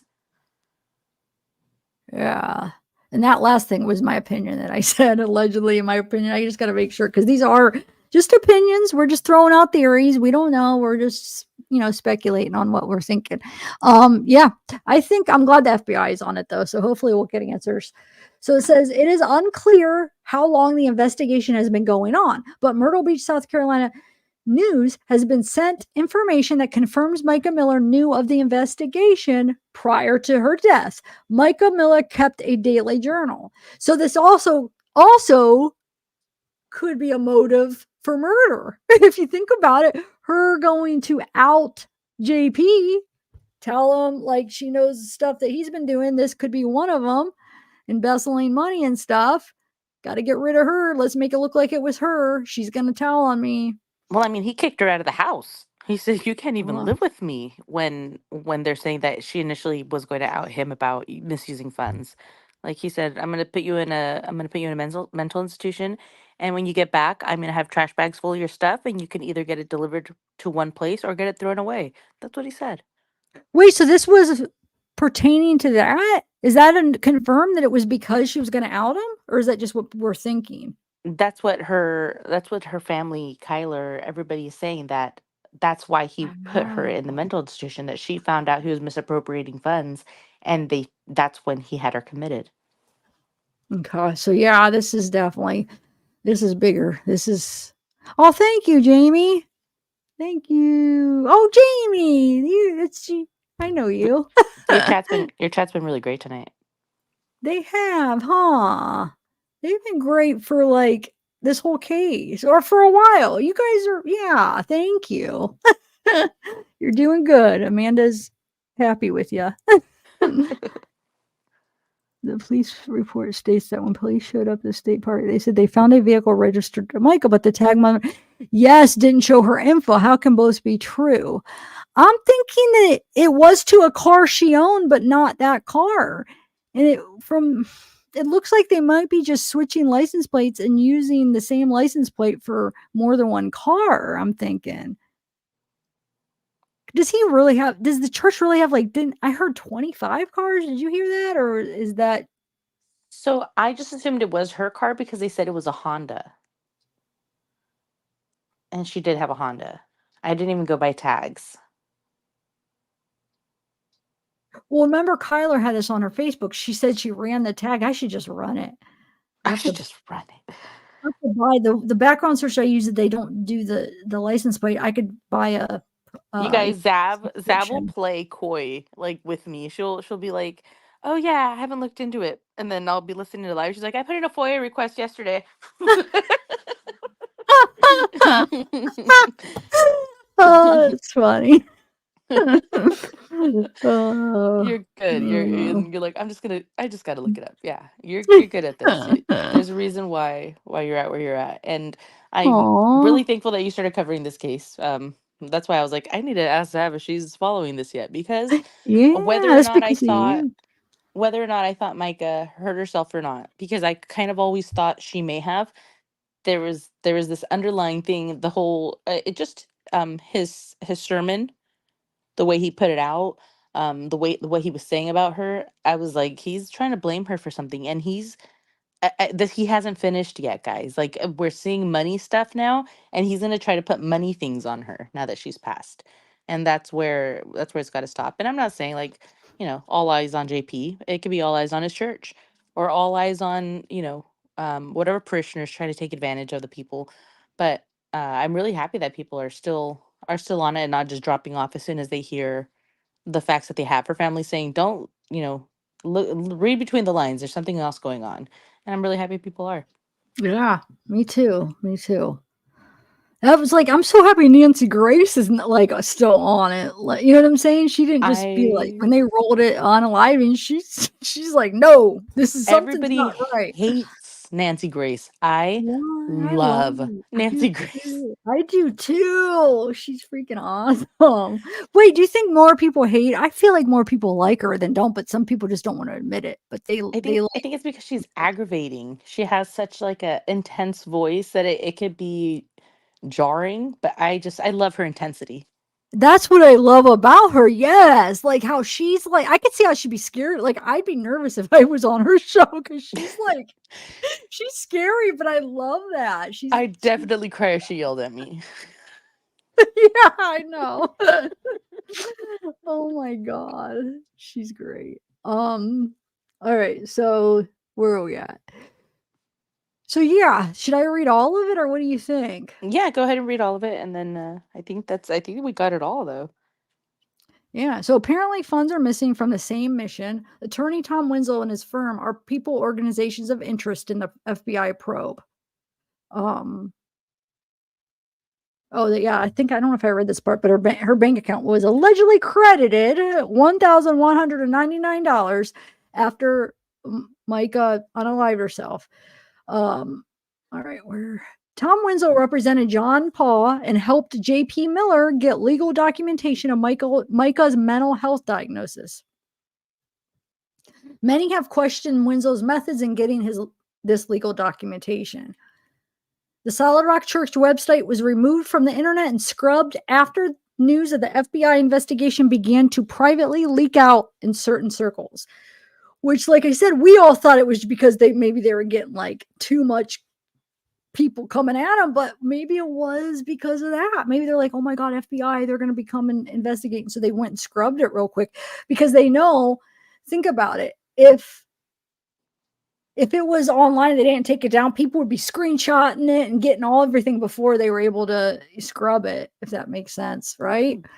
I mean, they can try, but people were even going back to the Wayback Machine to get stuff off of there. So I was wondering if it was going to be there. Yeah, I was going to check. But I didn't get that far yet. But I was like, I bet you somebody put it there because somebody has to actually put it there, and then it stays, right? But yeah. Okay, so in a letter, I don't know if I read this again. Should I? Because I already read it so many times, I feel like. But do you want to read it or? No, go for it. I can barely see it. In a letter published by Fitz News, Pastor John Paul purportedly tells Micah, I have about 10 to 12 people going to Africa this time, including attorney Tom Winslow. So remember, Tom Winslow and JP are the ones of, how did they word it? Interest. They were who the FBI was looking as interest, and he's his attorney, and he's also the witness attorney to when JP got the Micah's medical power of attorney. Yep. And people were a little bit confused how they were able to do that. So, but, so yeah, I'm not going to read the email again because most people saw this email, right? But it says I have about 10 to 12 people going this time, including Tom Winslow. So that's the thing they're pointing out, that he's going to the, Africa. Man, I'm getting a headache all of a sudden. Strong. I'm thinking it's dehydration. That's why I keep drinking my water. Hold on. I was going to say, you probably just keep sipping on coffee too. No, after I'm out of this one and then I have a little bit left, but I haven't taken a sip in a few minutes only, so I'm not going to drink anymore. I've had too much coffee today. I think that's another reason when I get I can't form sentences. Like sometimes I have trouble talking and I think it's too much caffeine mixed with maybe other stuff. But do you ever get that? Yeah, I do. I have moments when I go live sometimes, and then I kind of get stuck behind somebody that's talking more than me, and I'm not intimidated by them, but I'm like, I can't keep up. I just feel like my mind isn't working as fast as theirs, and then I'll drop off. Aww. It's easier But I on mean, TikTok. as you're talking, you're saying as you're talking, my sentences, I can't, it's almost like I can't even speak English sometimes. I can't talk. I can't form sentences. I know that sounds silly, but that's the best way I could describe it. And it happens kind of often on my lives. I can't help it. I don't know. That's what I'm here for. So yeah. But dang, this head. Okay, I don't know. Is there anything else we need to go no, over on this? I'm pretty sure we got it all. Let me go through my notes real quick, but I think we did it. Dang it, I think I am. I do think if he has any minor children, he shouldn't be allowed to see them anymore. That's in my notes. Does he? Are they any of them a minor? I've been trying to figure out the kids' age ranges, and I just know that he has adult children, but I don't know if any of them are minors. I don't know her relationship to them after babysitting them. I've been trying to figure this stuff out. But those are questions I have. But I'd say if he does have minor children, I don't think they should be near him. Let's see. His new girlfriend needs to be evaluated by her friends because he may be isolating her now too. And I wanted to clarify the whole thing about she was not groomed from the age of 10. Her sister clarified that it was probably she meant 2010, so when she was 14 to 15. So that was also one that I saw people a lot of people saying that, and it's probably not true. That's all I have. Okay. Thank you, M. Sky N. Hey, Zavvy Rock. I love Nancy Grace, but my husband hates her. I could see how guys wouldn't like her. I can see how it'd be intimidating because sometimes they don't like a strong woman. It's I could see that. How she probably, I bet you more women like her. What do you think? My husband does not like her, but my brother does like her. And somebody in the comments said earlier, I love that she called Casey Anthony Tot Mom. And my brother and I watched the Casey Anthony case together, and it wasn't until the very end he realized that she was saying Tot Mom. He thought she was saying Hot Mom, and he loved it. Wait, I'm confused. What does he call her? What does she call her? Nancy Grace used to call Casey Anthony Tot Mom, so Tot Mom this, Tot Mom that. And my brother watched it, and the entire coverage, he thought she was calling her Hot Mom. And my brother thought Casey Anthony was hot, so he thought it was really funny. And he was rather upset when he found out it was Tot Mom, not Hot Mom. But why am I not getting the reference? What am I missing here? Tot? Spell Tot, it. like a toddler, T-O-T, Tot Mom. That's what she would call Casey Anthony. Instead of saying her name, she would call her Tot Mom. It was her catchphrase. Tot Mom, Tot Mom. Yeah. It was her nickname for her. Tot Mom. All right. Well, wait, hold on. I got some emails. Let me know if you received this. Yes, I did receive it. The email, run to J. But wait, I received an email, but there's no video. I just an email. Did you send a video or are you just, I'm confused now. Right is a new truck he got over the weekend. Both trucks. Wait. Right is a new truck he got over the weekend. Both trucks have some same listener. What is going on? Left is the truck he was driving. I'm like, oh, so supposedly that truck he just got that truck? The new one? That's what So they're maybe saying, he just yeah. put so maybe he just put the license, which is illegal, but maybe he just did it because he didn't get the license plate yet and he wanted to drive it. So he just put his old license plate. I mean, I don't think you should be doing that, but it's the only thing I could think of. Somebody just sent me a screenshot. Scoop, that's you, right? So with the two things, and it's saying the left truck was he was driving when Micah died, and then it says I guess the neighbor said that he got a new truck. The right is the truck he got over the weekend. Both trucks have the same license plate. Well, like I said, I'm sure it's. I mean, what is the other theory? You know what I'm saying? He's just doing it. He probably shouldn't be doing that, but he's using the other truck's license plate, obviously, right? Or he could be having them on both. He could have, because sometimes you get two, right? Because some people have a front license plate. Some people are saying it may be the same truck, just altered. I don't know. Either way, it's very weird. Well, this person's saying supposedly the neighbor said he got a new truck. I don't know. It does look similar. The trucks look really similar. Like you said, the tires are a little bit different. There's a black thing instead of a silver that he could have had that replaced, and then the stickers on the window. But either way, I mean, I don't know what is the theory that people are having about it, though. I'm just confused about that. What does that mean, though? I mean, either he made some changes to his truck, or he's just using the truck's license plate, and he shouldn't be, but he's using it on his new truck. I don't know why. I'm just curious, what is the theory about it? Like, what are people, what's Why it says in some states the license plate stays with the person, not the vehicle. Really? And then he said it's not illegal in some states to swap out the license plate because of that.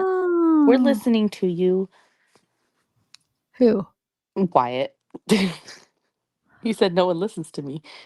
Why? I know we listen.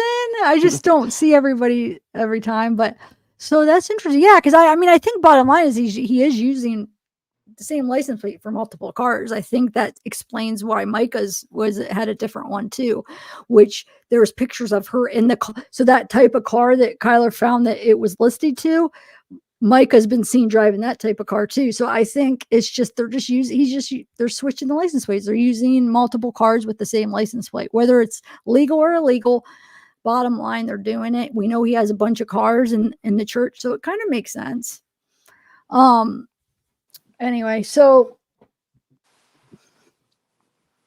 well, let's see if it's legal in North Carolina. Let's look it up. I want to look it up real quick. All right, look it up. It's like we always wonder, and it's like, duh, I can always forget. I have Google right here. I can look it up. Okay, so North Carolina. Hold on. Not in California unless it's personalized. That I knew. That in California, if it's personalized, you can swap it. But because this wasn't personalized, I didn't think it pertained. How should I ask this right now? My head is pounding. Help me. How do I Google it? Thanks, I Katie mean, I girl. just can't think how to word it right now. What?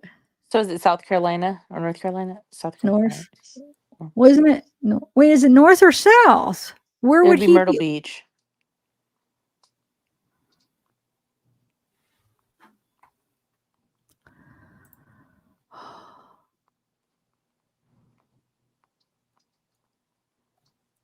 Okay.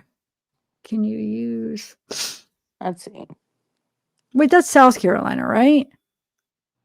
The Department of Motor Vehicles, upon application and payment of a fee of $10, shall transfer the license plate assigned for one vehicle to another vehicle of the same general type owner or leased by the same person without a paid tax receipt for the vehicle. And this is for South Carolina. I don't know So what you yeah, just.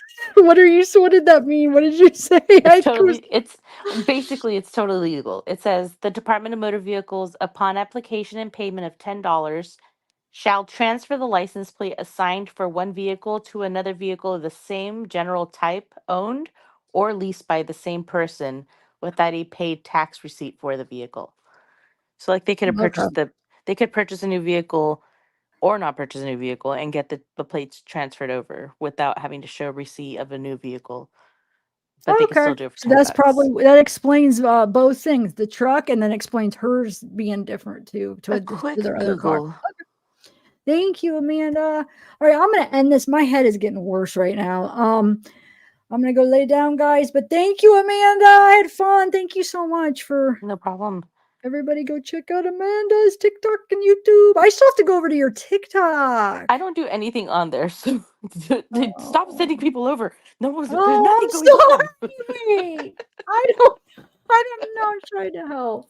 I know they were sharing your YouTube channel too, but I just thought you were enjoying like more active I on go live TikTok. over there, but I don't do my own lives. I kind of just jump on other people's. It will show that I am live, but you know me. I'm like you. Like I'm a little embarrassed. Like, Okay, but well, maybe we'll build it up. And so, wait, question though: do you have any TikTok videos besides lives over there? oh yeah. I No. have a whole bunch of videos. I Oh, mean, there I've you been posting go. TikToks for 4 years now, I think. Well, then what do you mean? You have way more than me. So yeah, why not go hit up all your accounts? Why not?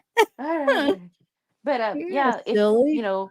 this case is unraveling so fast, there's going to be so much more. And of course, I would love to come on here with you. I'm going to go ahead and message Ty, and I hope to meet the fisherman again because he's been jumping in live chats on TikTok. I missed him by like a millisecond yesterday, but I want to talk to him too. So yeah, let's keep going and then catch other cases as well. But this one, it has my interest right now. All right, cool. Well, thank you for for hanging out for what we're almost 3.5 hours. So Thank yeah. you for inviting me. I love hanging out with you. Oh, yay, you're back. All right. All right, chat. Thank you, my mods. Alsane is back too. Wyatt, I see you. He's a goober. Casey. Petty, thank you. Wolfpack. Nicole Hernandez, thank you. Trying to do a wind down, but dang, it's hard because Oh, why is I my know, and then I have to throw it in there. I didn't want to say earlier, just make sure, but somebody said it in the comment right now. They must be a little bit behind. That she did walk a mile from her car. Yeah. So I didn't want to say it just to be unsure, but she walked a mile and then 100 meters into the swampy area. So she walked a mile with the gun. I wonder if she just like did she have okay, so she had Concealed a it. so wait, the fisherman said she had a purse, or what did she have? What did he find of Oh, you're hers? right. You're right. She had a purse. Huh. Wow. We got to do a fisherman video or something. I don't know. Yeah, you should go reach out, see if we could get. I'm gonna try to talk to him. Yeah. Okay. All right. All right. Just kidding. Yeah, a mile. So a mile and a half. How many meters? 100? Wait, what did you say? 100. Wow. Once she Okay. got to the swampy area, it was 100 meters. But this is just what I've learned through other people talking. So don't come at me if I'm wrong. We won't. We won't. I've been wrong a lot. I mean, not a lot. I mean, we're wrong sometimes, and it's just it happens. It happens to us all. But Somebody said it's like a family reunion in here. it is. Hey, Patronus. Who else? I know Alsane, he's back. Who else? We got Dork City in the house. Much love, Zavi Pua coming at the end. Much love to you. We got Aaron New, Brittany, Soul, Wolfpack, Petty, Mods. Let's see. We got Stella. Good night. I'm gonna rewatch. Cool. Rewatch. Hey, Lotus, M Sky, Russian, Aloha. Scoopity doop. All right, Sam, I'm gonna drop off, but thank you so much for having me up. Thank you again. Yeah, thank you. All right. Talk to you later.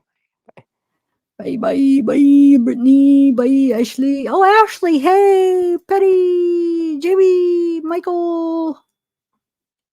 I'm giving you a very half wind down. Sherry, I'm hoping like when you if you're I don't know if any of you guys are like hypoglycemic or whatever. I think I am because I'll get like shaky, or like if you are dehydrated, I've been dehydrated before. Like on mild cases and like serious cases where like my legs started like twitching and like your muscles started to spasm. I've got to that point where you just feel like, oh my God. My point is, though, sometimes when you drink water or if you're having a hypoglycemic moment and you eat, it takes a minute for your body to absorb it. So I keep waiting since I drank a bunch of water, I'm waiting for my body to like absorb it, my headache to go away. I keep thinking it's going to go away because it's going to absorb it. So, yes, Run 2J. I don't know if you heard me, but yes, I got your email, but there was nothing attached. So I don't know if you were trying to send me a video or not, or if you're sending me later, but all I got was an email, just in case you didn't hear me. April, or how are you doing? I hope you're good. I know you're having a rough time earlier, so hopefully. Hey, Killian, I'm not on Facebook Air, and my email is my name, so I don't want to. Yes. Shorty. Well, Charlie Duck. I'm trying to like see people I haven't said hi to as I'm going. I'm not hot. No, Sherry. I'm weird. I'm weird. I guess, yeah, on adrenaline. I guess it would be. But no, I don't feel like I am on adrenaline because adrenaline, you have to be like in a moment where you're adrenaline. I'm just a weirdo, I feel like. I'm a high on natural weirdness. I don't know. Okay, Run 2J. But did you send me an email? Oh, thank you, Ausane. Run 2J. I want to see that video. Yeah, my head, it keeps like coming in waves. Like I feel like it's starting to go away. Then it like, Katie girl. All right, I'm gonna end it. I wanted it to go away before I ended, guys. Nicole. All right, so what's coming up next? So today is Monday, you said. Trying to think if there's anything that comes, any updates on this case, of course, I'll cover it. And then I still am looking for another case to start covering too. So I guess we'll see how this goes. Dang it. All right, guys, I'm going to end it. Bye, everybody.